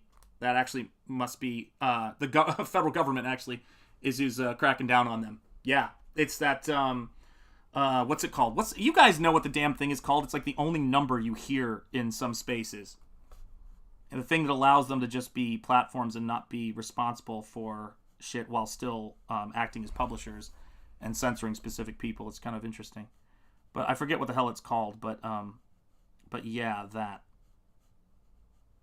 Whatever the hell that is, they've been getting their Read the Riot Act because of various things that they do, and it was only a matter of time. I remember I heard this politician say this once, and I thought it was great. It was he said he was talking to I think he was talking to Mark Zuckerberg. I'm not sure, and he said the government only knows how to do two things: nothing or overreact. And he goes, and we've been doing nothing for a while. And we're fixing to overreact. This was years ago. They didn't overreact in a way that was apolitical, though, as far as I can tell. But getting back to this kind of thing, right? Is that when you see somebody like John Malin and the time he puts in, use the Malin method. I agree with you guys 100%. Love the bearded indeed. Yeah, 230. Thank you, Section 230. You guys are the best. I knew it. FNT. Yeah. Yeah, I know. Or something. It's 420. After I got banned from Fake Irish Man's channel, a lot of my comments would randomly disappear. I don't know what that means, but I is it my accent or something? Oh, really? Weird. Yeah, I agreed. Yeah, Malin method indeed. Yeah, this is the thing though, guys, and this is the stuff that I think is important, right? Is that when I remember my one of my other favorite streams in the early days. And if you're watching in the stream, again, no, I'm not trying to say, I don't know the person's name, I'm not going to use it, but where somebody was upset because Ethan or John or somebody weren't promoting, quote unquote promoting smaller campaigns or whatever, and I know John talks about this all the time, and the person sort of made a point of saying, well, not all of us have the successful careers that people like you guys have, you have, John and everything. And John, his reaction was so fast, it was before I could formulate what I thought was a response. It was a perfect response. He goes, do you want me to apologize for my successful career? And I went, damn, that is the response. Oh, is Gabe in the house? Where's my brother? Hey, Gabe. How you doing? That's Grandpa Gabe face. That's what that little girl does for you. Yeah, I love it. I love seeing that big smile, man. Yeah, he does. And this is the thing I want to make sure that people understand, is that it's what we're doing here is not just about the grind. What up, groomsman? My brother. It's good to see you. It is great to see you, brother. Thank you for standing by my side at my wedding, man, and being a brother for all these years. This is the thing. You got to know who the people are who have your back, but also you got to understand when someone is asking you, that they're not commenting about something you're doing wrong. They're commenting about their interests and making them your responsibility. And I don't mean that their interests in terms of reasonable interests. I mean that they're mad they're not successful, and that is what is driving their animosity, which is weird because it makes me wonder, because I do this all the time, the people that I'm inspired by and that I watch, whether it's in boxing or anything, are highly successful people. That's what I enjoy watching. Oh, it says this message is held for review. Guys, I've got news for you. I'm looking at this right now. I am not seeing, even in my chat, that happening. So you guys are seeing that? I'm not, and I'm logged in. So I don't know what is going on. That is really weird. Canada held for review. That's right. I actually can't even see that on my screen over here. So I got to figure out what the hell is going on with that. I'll look into it. Maybe, I'll have to figure it out what it is. Objecting to the word twerp. Yeah, maybe it is. I don't know. I mean, I'm barely... I tell you what, when YouTube changes something like the lot. Oh, you know what's so funny? Oh, this explains something.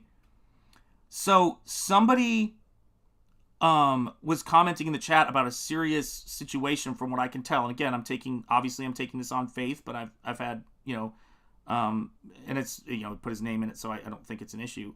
James Hayes. And he said to me, I tried to reply to you, and I'm being, am I blocked? And I was like, are you blocked? What are you talking about? Because I never saw the comment. I never saw anything. And maybe there is something, because I can't imagine what he would have said. Maybe there is something they're blocking right now. That is really weird. That is really weird. Because I have not done anything to my settings, so I don't know. God, that is really weird. Now that makes sense. Oh, shoot, man. Yeah, and now I'm going to have to figure out what the hell that is. So, yeah, I don't know. What is, and I'm not saying this as an insult to them. I can't imagine any of this stuff, but I really don't know, what the new features are when they come up here. I don't know why they're doing them, and I don't know how they work. So, I'm going to have to look into that. If that's something happening everywhere, too, let me know. Because, or if it's just something on my channel, because I don't think I clicked anything. God, don't I sound like an old person when I say that? I don't think I clicked on anything, but my email disappeared. It's tragic. So yeah, so going back a million miles to what I was talking about earlier, I want to do standard.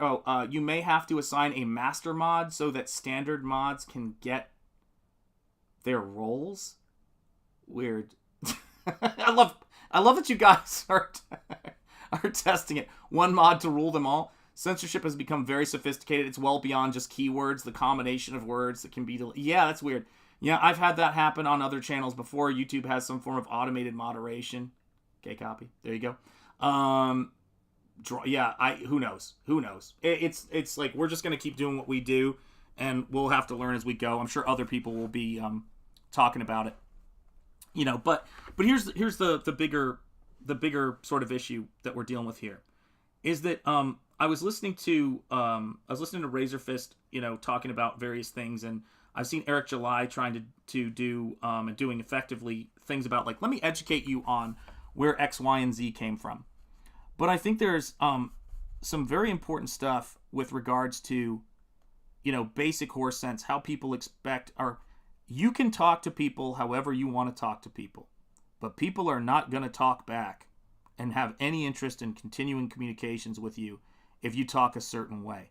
These used to be things that we taught people when they were young to help them to not have to, basically go out into the world and fail because they have no idea, or just, be assholes and think it was all right. Because, it was a matter of life or death, basically. And that's the thing, that when I look at this stuff, stop, you guys, stop. Truth is wildly attractive. Surge not able to show it. Yeah, it did. Okay. Did my message get flagged for review? No idea. I have no idea what's happening here. Why? It's really, yeah. But see, here's the thing. It's clearly not what we think it is, because those things aren't doing it. So we'll just have to figure it out. Oh, some emojis get flagged like a kangaroo. God almighty. But so yeah. So this is the thing, right? Going back to what I was saying as my brain, fades in and out of consciousness, is that I want to start doing, again, with my copious amounts of time, I want to start doing, and we're doing Double Impact tonight, so shout out to my brother Gabe. We're going to be talking about Major Pain, which is directly in line with what I'm talking about right now. But I want to start doing a series of videos with my copious amount of time, where I'm basically just talking at the camera and saying, these are some things you need to know. So that if you need a shorthand for people to send them your way, if you think this is something I'd like to tell people, but I'm not going to say it, and it's not like it's that awful anyway, but fuck, who knows this day and age, that I'm going to say some of these things so they're out there, so that people understand these things, or at least have heard them and can't say, I've never heard that before. My job as a teacher is not to take responsibility, when I was teaching anyway, was never to take responsibility for other people's actions, nor is my job as a YouTube creator or as someone who identifies as Comicsgate. I am nobody's proxy. We are individuals. We are a collection, not a collective. We are a group of individuals, and we don't speak for one another, and we don't have to be proxies for other people's behavior. That's what independence is, and that's what I'm interested in, right? And so I never would be about taking responsibility. However, I always said that if a student makes a mistake or obvious mistake, and it's something that I should have obviously, as their teacher, let them know was the case. Like if a student of mine does not say thank you because I didn't mention it, which blows my mind, that would never happen. Then that's on me because, well, it's on their parents first, and then it's on me. Because people expect certain things. They expect a certain kind of stuff. Yeah. I didn't stutter. Love that. Yes. That's the teacher. I'm Mr. Garvey. I taught in college, woke college, for 18 years. So don't even think about messing with me. You feel me? Let's see here. Who we got here? Michaela. Michaela. No Michaela here? Nobody Michaela. All right, there we go. Yeah. It's the silver to their werewolf, yeah. Actually, hey, what's up, Vaughn? I thought it woke you, bitch. Yeah, that's right. What's up, brother? Yeah. We straight. Fake Irishman, his channel name. Oh my god. Actually, I did herd cattle in Thailand very badly through people's yards. Yeah, don't do it. Don't do it. But yeah, it's craziness, man. Yeah, hey, Vaughn's on at Castle. Hail, everyone. You got to chow. You're out. Have a good day, fellas. Absolutely. You too, brother. Take care, channel member Cranberry Langers. Indeed. Yeah, man. But yeah, so this is the thing, right? You know, it's like, I think that they have succeeded and in making a generation of good faculty and the hardest working people. Shoot, let's use an example that's not even directly related to me right now. Disney Imagineering. The best people working in Imagineering that Disney laid off foolishly have all gone to work for Universal, and you can see the quality fall off in their theme parks as a result. It's not that the people that you don't reward and who you alienate don't go anywhere. They can go somewhere. And what I sort of view this as is that it's like waking up and realizing, hey, within the bounds of YouTube, within the bounds of all of these various, platforms that exist and their boundaries are different, I have the ability, I'm freer than I've ever been. So the only real question that I have in front of me is simple. Do I want to bother to do it? Do you know what I mean? Do I want to bother to do it? So that's what I'm pondering right now. Michael Bancroft, Toastman, everybody all right, saying hello, hello, hello. Who will be backer, 550th backer? I don't know, man. It's craziness. I just call him Fake Irishman because it's pretty vindictive and it makes me laugh. Okay, fair enough. I don't know what that means. Let's see here. Okay, a protected channel. Sounds glowy behavior to me. That's right. Everybody's saying hello, hello, hello. Just reverse Kool-Aid after all that. Yeah. You guys are hilarious. Children removed from being our future to being tools of power. Well, here's the thing that's interesting. Is that children, that whole thing is a very strange thing. It started with the perfect child myth, which is crazy because kids need to be taught. Kids need to be educated. So the idea of children are the future wasn't meant to say, if you want to know what you need to know in the future, ask the children. It was, if you want a stable future, teach your children how things work. Teach them. You will raise the society. You will get the society in the future that you raise. And so when I see disrespectful people, people who think that they can talk about things, people who don't want to take accountability for what they have to say, people who are very, very comfortable tearing, people like J.K. Rowling down or John Lasseter down for, from anonymity or from their tiny little positions, and I see people in higher positions throwing shade at that, or at allowing that shit to happen, I go, guess what? You killed the Pirates of the Caribbean franchise. Enjoy. Do you know what I mean? There you go. Learned so much from today's stream. Thanks, man. Are you talking to me? If you are, you're welcome. Anthony Gonzalez Clark, and hail. Let's see here. Yeah, I've held out long enough. Time to back Stephen Rockwood. I love when Stephen Rockwood says that. Yeah, and this is the thing, man. It's like we've got stuff to do. Yeah, you should consider it. We've got stuff to be doing, and I'm not talking about we as a collective. If there's stuff out there, or if there are people out there who are potentially going to get into what we're doing here in the Iron Age, or like the idea of people who are free to think, right? And people who are, by the way, people who understand that those freedoms came with a price, and that you don't get to come into somebody's restaurant and harass their customers without being shown the effing door. That's another part of Comicsgate people don't talk about. You know what I mean? Which is important. That the reason why we're here is because people rolled up on one thing and decided, I'm just here to be obnoxious and whatever. It's like, no, you don't have a right to just be obnoxious. You can open up your own thing. You can do your own stuff and do it how you want to do it, but you don't get to come in and be like, well, I don't like this steakhouse because I'm a vegetarian or vegan, so I'm going to throw blood on your customers, or I'm going to, scream at them while they're trying to dine. It's like, all of our channels are for promoting our stuff and for building stuff, and they're not anything more than that.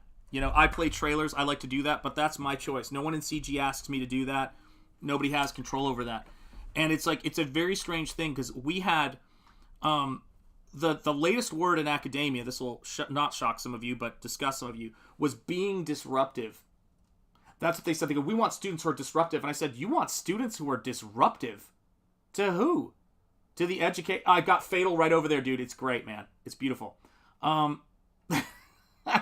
there you go. Well, I'll try to keep saying smart things, man. The greatest love of all is easy to see. Learning to love yourself is the greatest gift of all. Never forget it, guys. Whitney. By the way, Whitney Houston, #1 rendition of the national anthem for me. If you haven't heard Whitney's national anthem, I don't know what to tell you, man. She's incredible. Yeah, that's like Daimosh's national anthem rendition, man. Holy cow, was that great. The Kazakhstan national anthem. That was one of the most incredible things I've ever seen. That guy is... he's got a gift, man.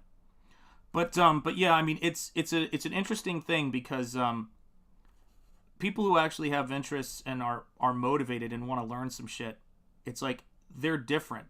People who want to have a good time in a hobby are different. You do not go into a hobby and say, hi, I'm a big fan of this hobby. I just think everything is wrong with it.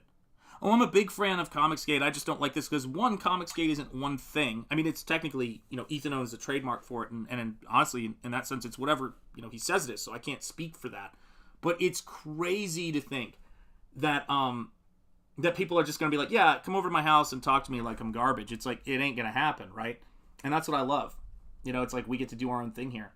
I haven't found that to be true, unfortunately, but I am always glad to come over here and get some positivity. Yes, indeed.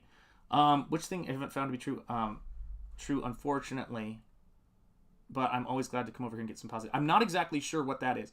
Drawing, I got a copy of the Artist Black and White edition. Okay, hold on, Cal. No, students need to shut up and listen. That's what I was taught by my mentor. My most important mentor, who is a legend in comics, told me to shut up and pay attention. John, I don't pay enough attention before I put messages out. There you go. Taking the black pill is easy. It is a consequence. The consequences, which is hard. You're absolutely right, man. Absolutely right. And I like the silliness of this. Like, people don't understand that there's people get all these things confused. There's a silliness here that is not, how do I word this? There's a silliness here, or let's say on YouTube, that everybody gets to cultivate, and they get to do it however they want to do it. But they also, at a certain point, you have the opportunity, if you so desire, to make a channel to cultivate that kind of thing, which is really cool. And I know there was something that happened on Friday Night Tights that Cecil was talking about on Mail and Stream when I was on there the other night, and I was like, wow, that's, to me, I mean, it's on them, but that sounds like someone's messing with your money, and I just don't understand it. I don't know the dude, I don't, know what their take on it was, but I was like, that's not good. And yeah, just like things like that, man. It's not, it's not rocket science. But and when I say this stuff too, like, and here's the crazy part of it. When I taught, and when I was teaching, it may sound like I was that weird combination that I think, teachers, kind of need to be, of being really tough, but also very positive, man. Yeah, I really am, man. It's like that's the stuff I I'm missing stuff like left and right. Let me see here. Aviator Surge. You want degenerate fun? Go to the Jack Show. You want new creator comics? Go to Bancroft. You want current news? Go to EVS. You want world building? Go to Rini. You want intellectual topics? Come here. There you go. Awesome one. What did awesome? What's that? I missed awesome one. Am I getting? Oh, the greatest level of all. Yes, that's right. I gotcha. Yeah. Streamers are good at that. I struggle to interpret vanity license plates too little. You can tell I can't. Yeah. Agree with Cecil. Yeah, I do too. And Cecil's a really smart guy too. You know, Cecil knows his stuff. But I was like going, that's the kind of thing that I would be, do whatever you want to do on your own, space. But jeopardizing somebody's income when you know it's their income is, that's messed up. And so, yeah, I mean, where do you go and here's the thing I think about when it comes to me doing some of these educational type or horse sense, let's say, Dutch uncle education videos. The mob of censorers in terms of hurtful information, like somebody telling you something you don't want to hear, have taken over to such an extent that the people who want to get the kind of real honesty of like how things work, they're the ones who are getting hurt by all this. They're the ones who aren't able to get the advice they need. What's up, Shave? Yeah, that's right. No more wrench for me. No, Shave, you don't get a wrench. You're out of line. Have you seen Chappelle's story about messaging with another man? Oh, yeah, messing with another man's money. Yes, Chappelle. I've been a fan of Chappelle since Killing Him Softly, man. He's the man. Oh, it's a hidden comment. Oh, sorry. What is going on this YouTube thing, man? If you want... oh, God, you guys are killing me. We can't ever use our wrenches, so don't feel too bad. Yeah, there's something that we can't even use. There's something really weird going on. Why don't woke people know the definition of woke? It says a lot. Yes, indeed. Shave doesn't need a wrench. He's bad news. I know he is. You've told me all about him. I love that, by the way. But this is the thing, right? It's you're the people that you hurt by not like if people are afraid to hear the actual information, right? The only if people don't want to hear it, don't spend your time. And when it gets to a tipping point, for me it did in an institution where you're so surrounded by people who don't want to hear what the problems are, you're basically on the Titanic knowing it's about to hit an iceberg with a chance to leave. That's fine. But it's like, I'm going to go, do that stuff elsewhere. I'm going to go, have that conversation elsewhere. And that's one of the things that I'm afforded being here that I really haven't used as much. Because, to be honest, I'm a little burnt out, man. Because what's going to happen if you start saying those kinds of things out there? You got to be cool with it. Well, you're probably going to get an audience. That's great. But, having an audience is what it is. I mean, I'm just saying that based on my experience. Like, there's people going to go, oh, this is so great. Oh, it's so true. You get that shit when you teach. You get that stuff when you put your stuff out there, right? But you're also going to deal with a lot of bullshit of people who are like, I don't, this is, and that's what they need. And you just say to yourself at a certain point, man, I'm working on a damn comic book. I've got this show going. Do I have the energy for this? What do I want to spend my time doing? And it's a crazy thing, man. But it's like, it's when you've got people who will be real with you. Never burn, and I mean people who you actually know, not just some rando who's kind of like going, you didn't put your signal on. That's New England. God bless New England. But people who are in your circle that you actually know and you can have like those conversations with, those people are gold.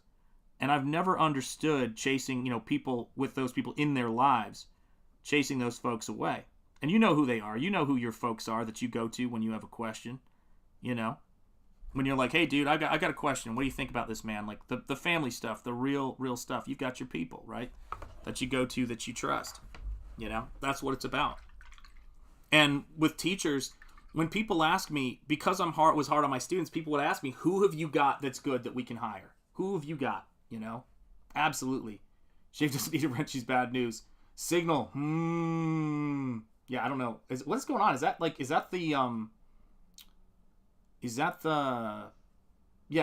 blocking thing? I don't know. It's weird. It's absolutely weird. But yeah, I mean, that's what you want. And it's like, I've always said that you can build a reputation for your work and with your consistency just by starting stuff up and building it and telling people that, what was it? Eric July talked about this recently. I wish I knew what stream, because that guy puts out a lot of streams, man. Even when he says he's not that productive because he's doing the comic stuff, he's crazy productive, man. But he was talking about people chasing cosigns. Now, that has always been the case. That has always been the case. And I said to my students one time that they were asking me what their college degree meant. And I said, here's what your college degree means. Your college degree, in theory, means I was given, as an art student, let me be clear, I was given incredible opportunities. Your portfolio says, and this is what I did with them. And I can't overstate that. That it's the easiest way to look at it. It's like the opportunities you get are not proof of what you're capable of, or proof of your character as much as what you do with those opportunities, and especially if you make those opportunities yourself. And when you see people who've done incredible things with the opportunities they've been given, it builds a sense of this person has character, this person's someone that should be respected. And for me, when college and comics had this in common, when you got people who got the opportunity to work on these big books, that was the opportunity. Then you look at the work that they produced with it, and that is what will be their legacy. I had the opportunity to work on this book, and this is what I did with it. I had the opportunity to work on a character I didn't create that had this incredible legacy, and this is what I did with it. That is the legacy.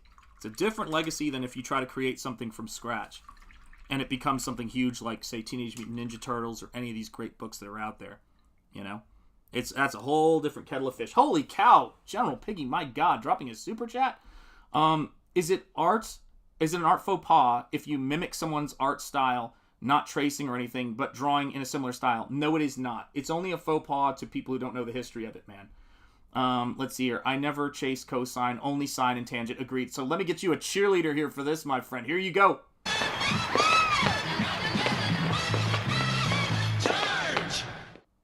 So, very good. That is another thing I want to cover in these videos, man. You guys get it, man. You guys get it. Yeah, Trace Bancroft's work, I do. And yes, indeed. Yeah, I love the cheerleaders. I wish I could show that stuff on stream. I don't know why it doesn't work. General Piggy, not really. So many great comic artists started out as clones. All right, so here's the kind of answer I would give to that. So Charles Bargue and Jean-Léon Jerome did a drawing course called the Bargue Drawing Course. A lot of people have heard about it. James Gurney has talked about it. There's a lot of really great, artists who've shared their experiences with it. And when people talk about Picasso and Picasso's work, they often go, Picasso had already mastered academic drawing, which he didn't, by the way. And thank you for the super chat, General Piggy. He hadn't, by the way. He had just done the Bargue drawing course from an early age. So, if you Google the Belvedere torso, Charles Bargue, Bargue, Belvedere torso, and then you Google Picasso childhood academic drawings, you will see that Picasso copied the Charles Bargue drawing course for his torso drawing that he did. And the thing that's funny about that is that nobody talks about that when they talk about how, he was this child prodigy. No, he was just copying the Bargue book, which is how you learned. And his drawing was all right. It wasn't the greatest one I've ever seen of that kind of stuff. But what we know is that studying and doing master copies, which is very different, of other people's work, which is, I used to teach master copies all the time, is not the same thing as trying to pass it off as your own thing. It is not the same thing. And the people who do that are always going to do that. They're always going to be plagiarists out there. It's just going to happen. But it's a very interesting thing because the only way people ever learned how to do artwork was to study stuff and copy stuff, Yeah, it's let me see. Amen, John. Oh gosh, God, I gotta scroll back. I missed so much. Let's see here. Traceception. Yeah, that's right. There you go. You guys are killing me. For if anyone is a hearer of the word and not a doer, he is like a man who looks at his natural face in a mirror. There you go. I studied software development on my own with books from Barnes & Noble. It got me work for the Y2K resolution. I could not get work unless I had a degree after Y2K. That's right. I got a degree just to appease HR. There you go. Similar. Yes, for once he has looked at himself and gone away. He has immediately forgotten what kind of person he was. James 1:23-24. There you go. Amen, John, indeed. Let me see here. Take away. Do not waste your opportunities. Amen. Amen. Yeah. Amen. Yeah. Wasn't there an artist who traced a Playboy cover for a Power Girl comic? I'm blanking on his name. I know Gabe isn't. Yeah. That's disjointed. I'm sorry. I know it was between. I know. I didn't mean to split a Bible verse with regular chat reading. Greg Land did that a lot of tracing. But here's the crazy thing about it, guys. It never looks that great. You know, it never looks that great when you trace stuff anyway, right? And it's exhausting. It's a lot of work.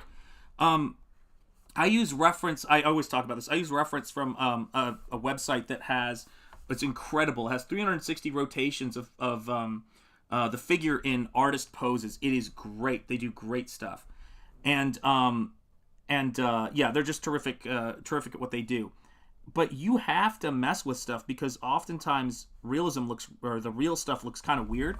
So you have to make it make some kind of comic book sense. But I do think that, yes, you absolutely have to study and reference other artists. Sarah Frazetta has been talking a lot about the myth that Frazetta didn't use reference.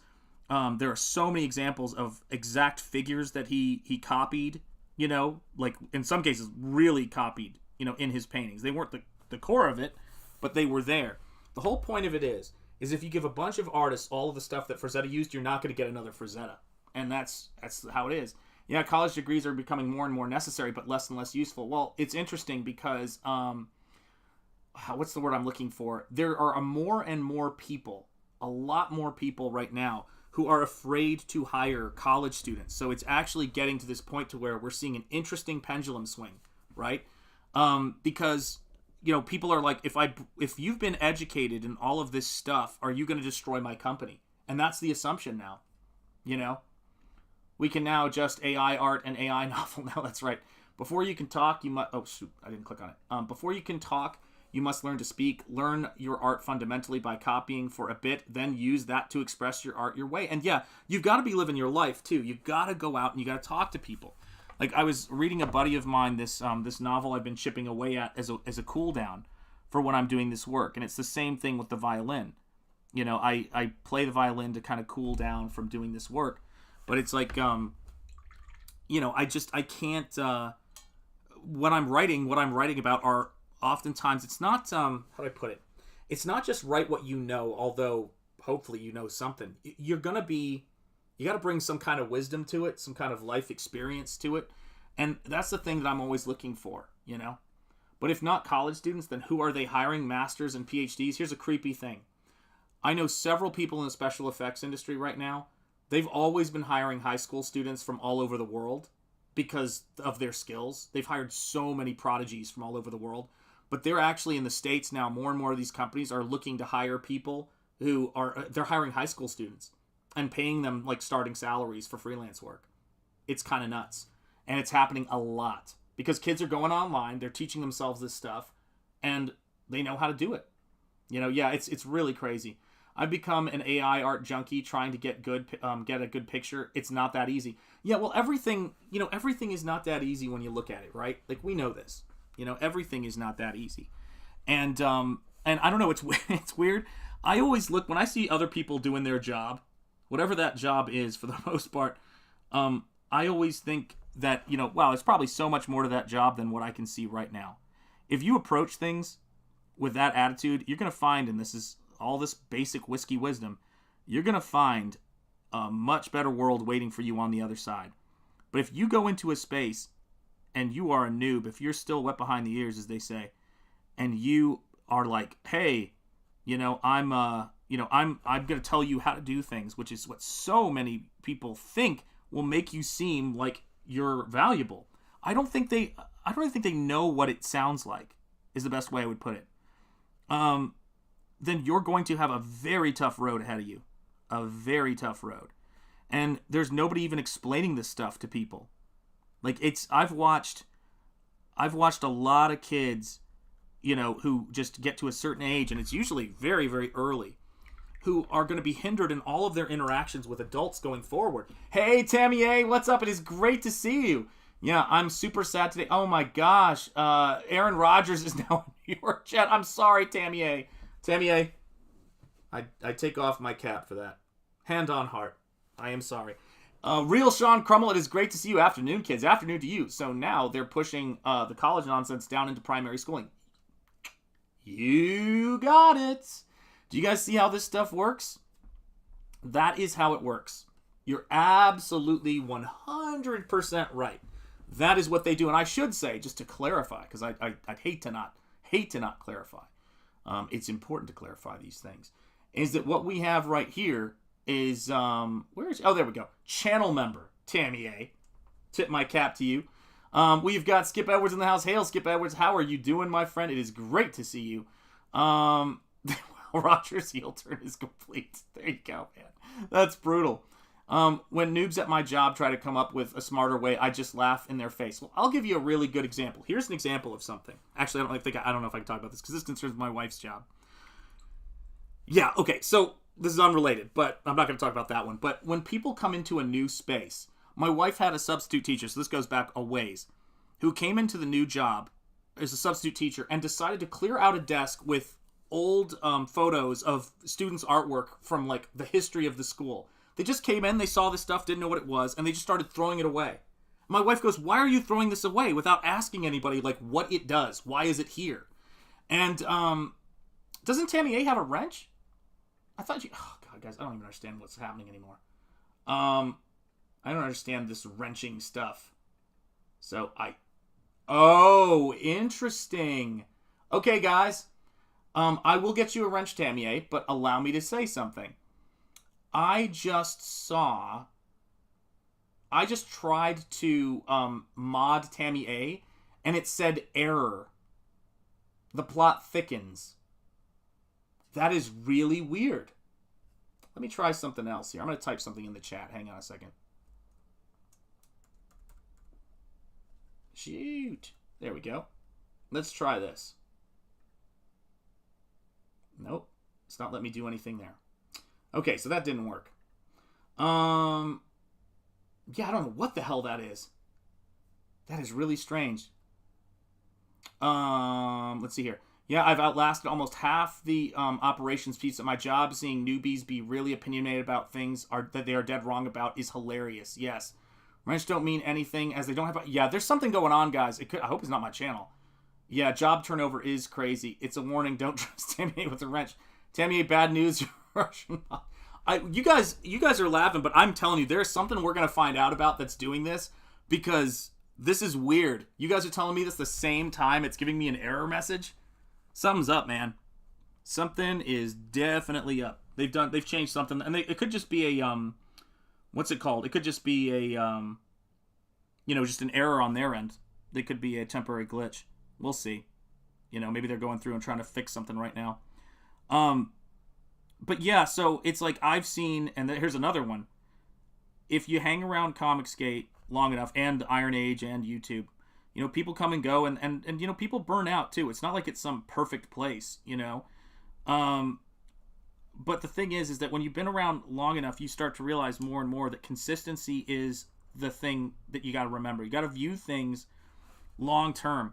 And when I came into jobs, the stuff that I was always very cautious about what I did. I would ask people, like, is it okay if I get rid of this stuff right here? I mean, I'm talking about, like, trash. Oh, sorry, I don't have that there. There we go. Little glimpse for you. I'm talking about, like, literal trash. I would go, is this okay if I throw this away?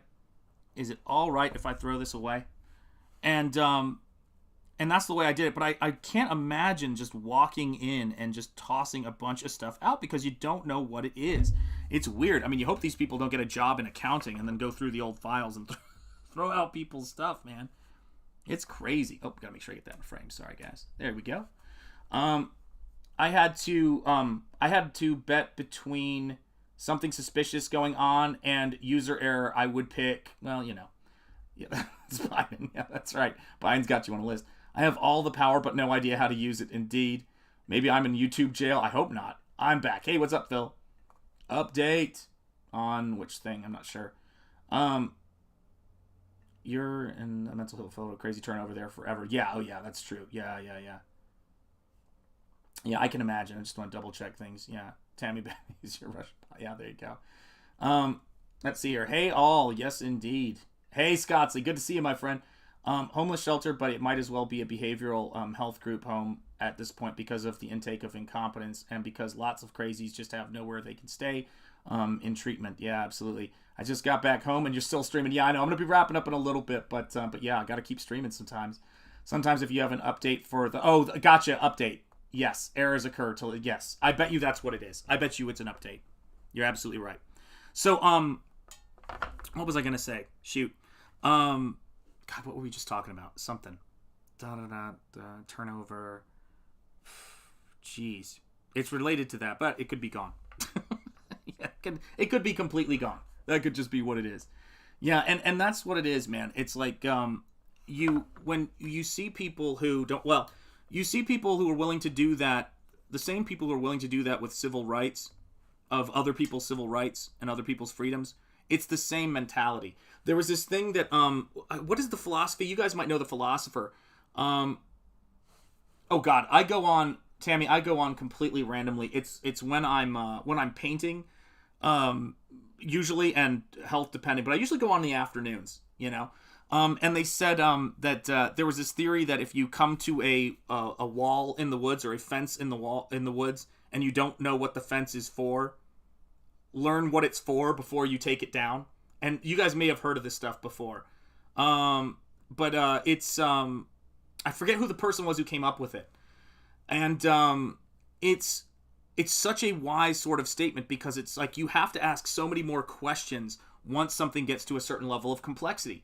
And there's no, like, when I take advice from people like John Malin or somebody else like that. Yeah, I forget who said it though, man. It's crazy. Oh yeah, lots of return clients lost to housing. Oh jeez, Admiral. It's so frustrating to see that stuff. At least Shanth works when he streams, unlike some Mike guy. Mike is one of the hardest working people. I know you know this, but holy crap. Mike's a machine, man. But yeah, I absolutely work my ass off, no pun intended. I paint my asses off and on the page. But yeah, doing stuff like this is madness. It's absolute madness. I remember he was a Catholic. I don't remember the name. Yes, I don't remember the name also. It's driving me crazy. Those who assume that all those who came before them were dumb. That's another thing, right? That is another thing to talk about, which is that, yes, every person older than you might not be a genius. But to assume that they don't have... to assume when you see a successful person of a certain age that they have no experience to share with you because you've got it all figured out is an act of complete and utter madness. It's very strange. When you see artists who've been working in a field for a very long time or people in education who've been working for a very long time, any field, I don't care what it is, sports or whatever, you will see that they have some experiences with something you could learn about if you talk to them for a little bit. You're not required to talk to every single person you meet. Obviously, you don't have to be me, apparently. But you should consider that, God, I mean, when the administration started telling students, I'm not saying this about my colleges, by the way, I'm saying every college in the country's administration started doing this, that, hey, you probably know more than your professors, or it's reasonable for you to assume that. Why are you paying? See, Michael's drawing right now, people. He's drawing to this. Oh, Chesterton's fence. Thank you, Scott. Do you guys get how smart the chat is up in here? Damn. I love it. G.K. Chesterton. Thank you. That is what class has always been like. Every time I would go into a good classroom, you have people with brilliant advice and ideas coming in from all sides. That's what it should be. Your scientists were so preoccupied with... I'll tell you the problem here. Your scientists were so preoccupied with whether or not they could, they didn't stop to think if they should. Yeah, absolutely right. Amen. Amen. Yeah. I love seeing an elder school... an elder school and arrogant kid. Yeah, me too. Yeah, it's beautiful. There you go. There you go. Yeah, I do too. I mean, it's not hard. I mean, like, how do I word this? You always had, I always would tell students when you're in my classroom, if there's a teacher, even if I wasn't wild about a colleague, which is not something I think some of my colleagues could have learned a few things from, don't run down with a group of students another colleague in my presence. We are on the same team. You and I are not, and I don't like to hear it. Period. It doesn't mean you can't have your opinion, but don't come into my classroom and start running down another faculty member. It's a type of professional courtesy that I think is important. Do what you got to do, right? But don't do it in this classroom because it's unprofessional. Now, what's odd is at a certain point, younger colleagues started coming in, and they started not knowing that, and started thinking, I'm never going to be in a position where this happens to me, because they couldn't see very far.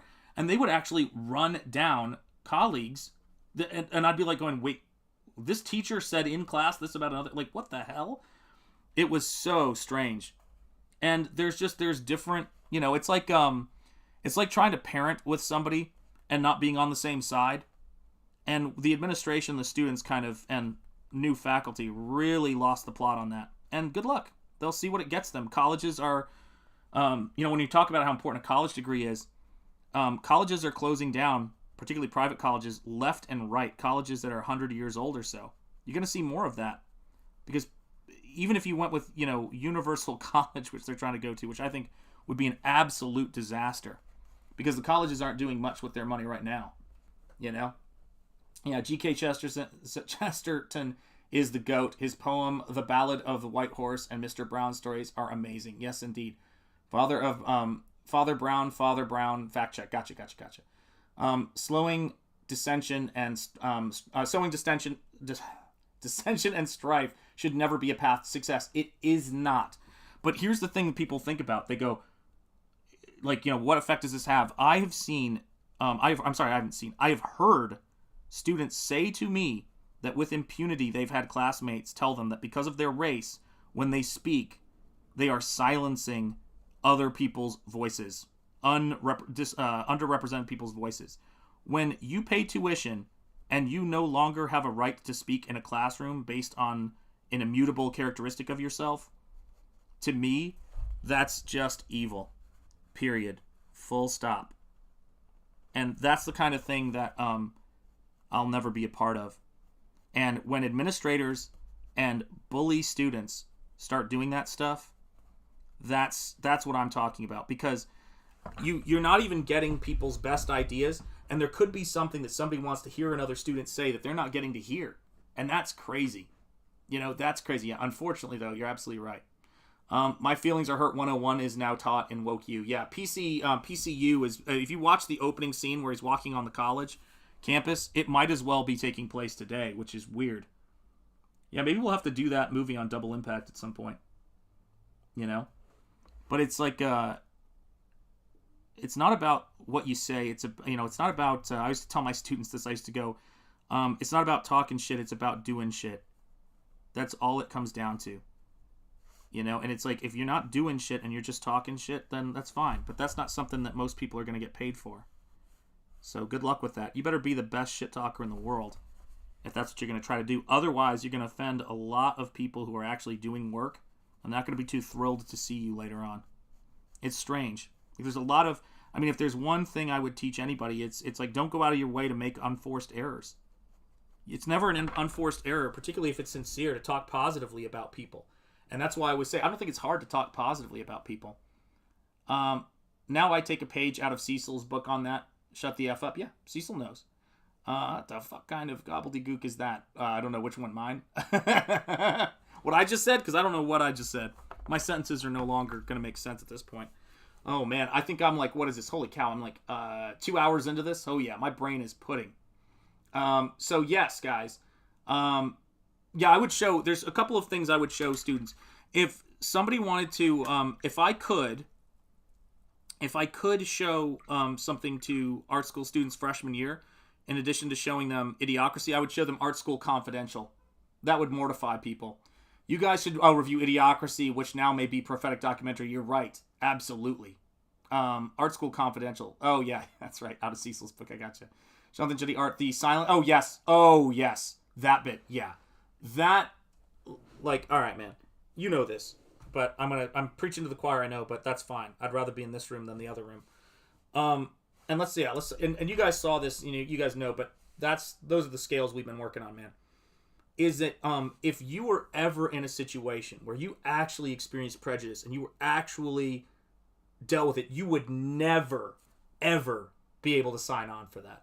So to me, when somebody utters that kind of nonsense, they've never experienced anything, because you are exactly what you're claiming to speak against. And for me, that's just a bridge too far, man. I've experienced that stuff. I never want that stuff to happen to anybody else. It's that simple. It's a terrible, terrible thing to teach. To actually teach that to a human being, and I said this to my students. I actually said this to my students. I had a room full of students, and I said, whoever told you that is evil. Like, that is evil. Yeah, heckler's veto. That's right. That's right. Oh my gosh. Yeah. Stick a dun in Shanth. He's forked. Yeah, he's forked. For sure. Oh my god. Well, my brother is calling me right now too. My brother of choice. Because that's how it is. And I'm not going to get off. I'm going to call him back in a sec. But I just want to tell you guys this, man. Thank you guys for being here. Thank you for bringing the positivity. Thank you guys for giving me the opportunity to do what I do. I work hard for the opportunity. I work my ass off. Everything I've gotten, I've worked my ass off for. And that is not why I've worked my ass off, though.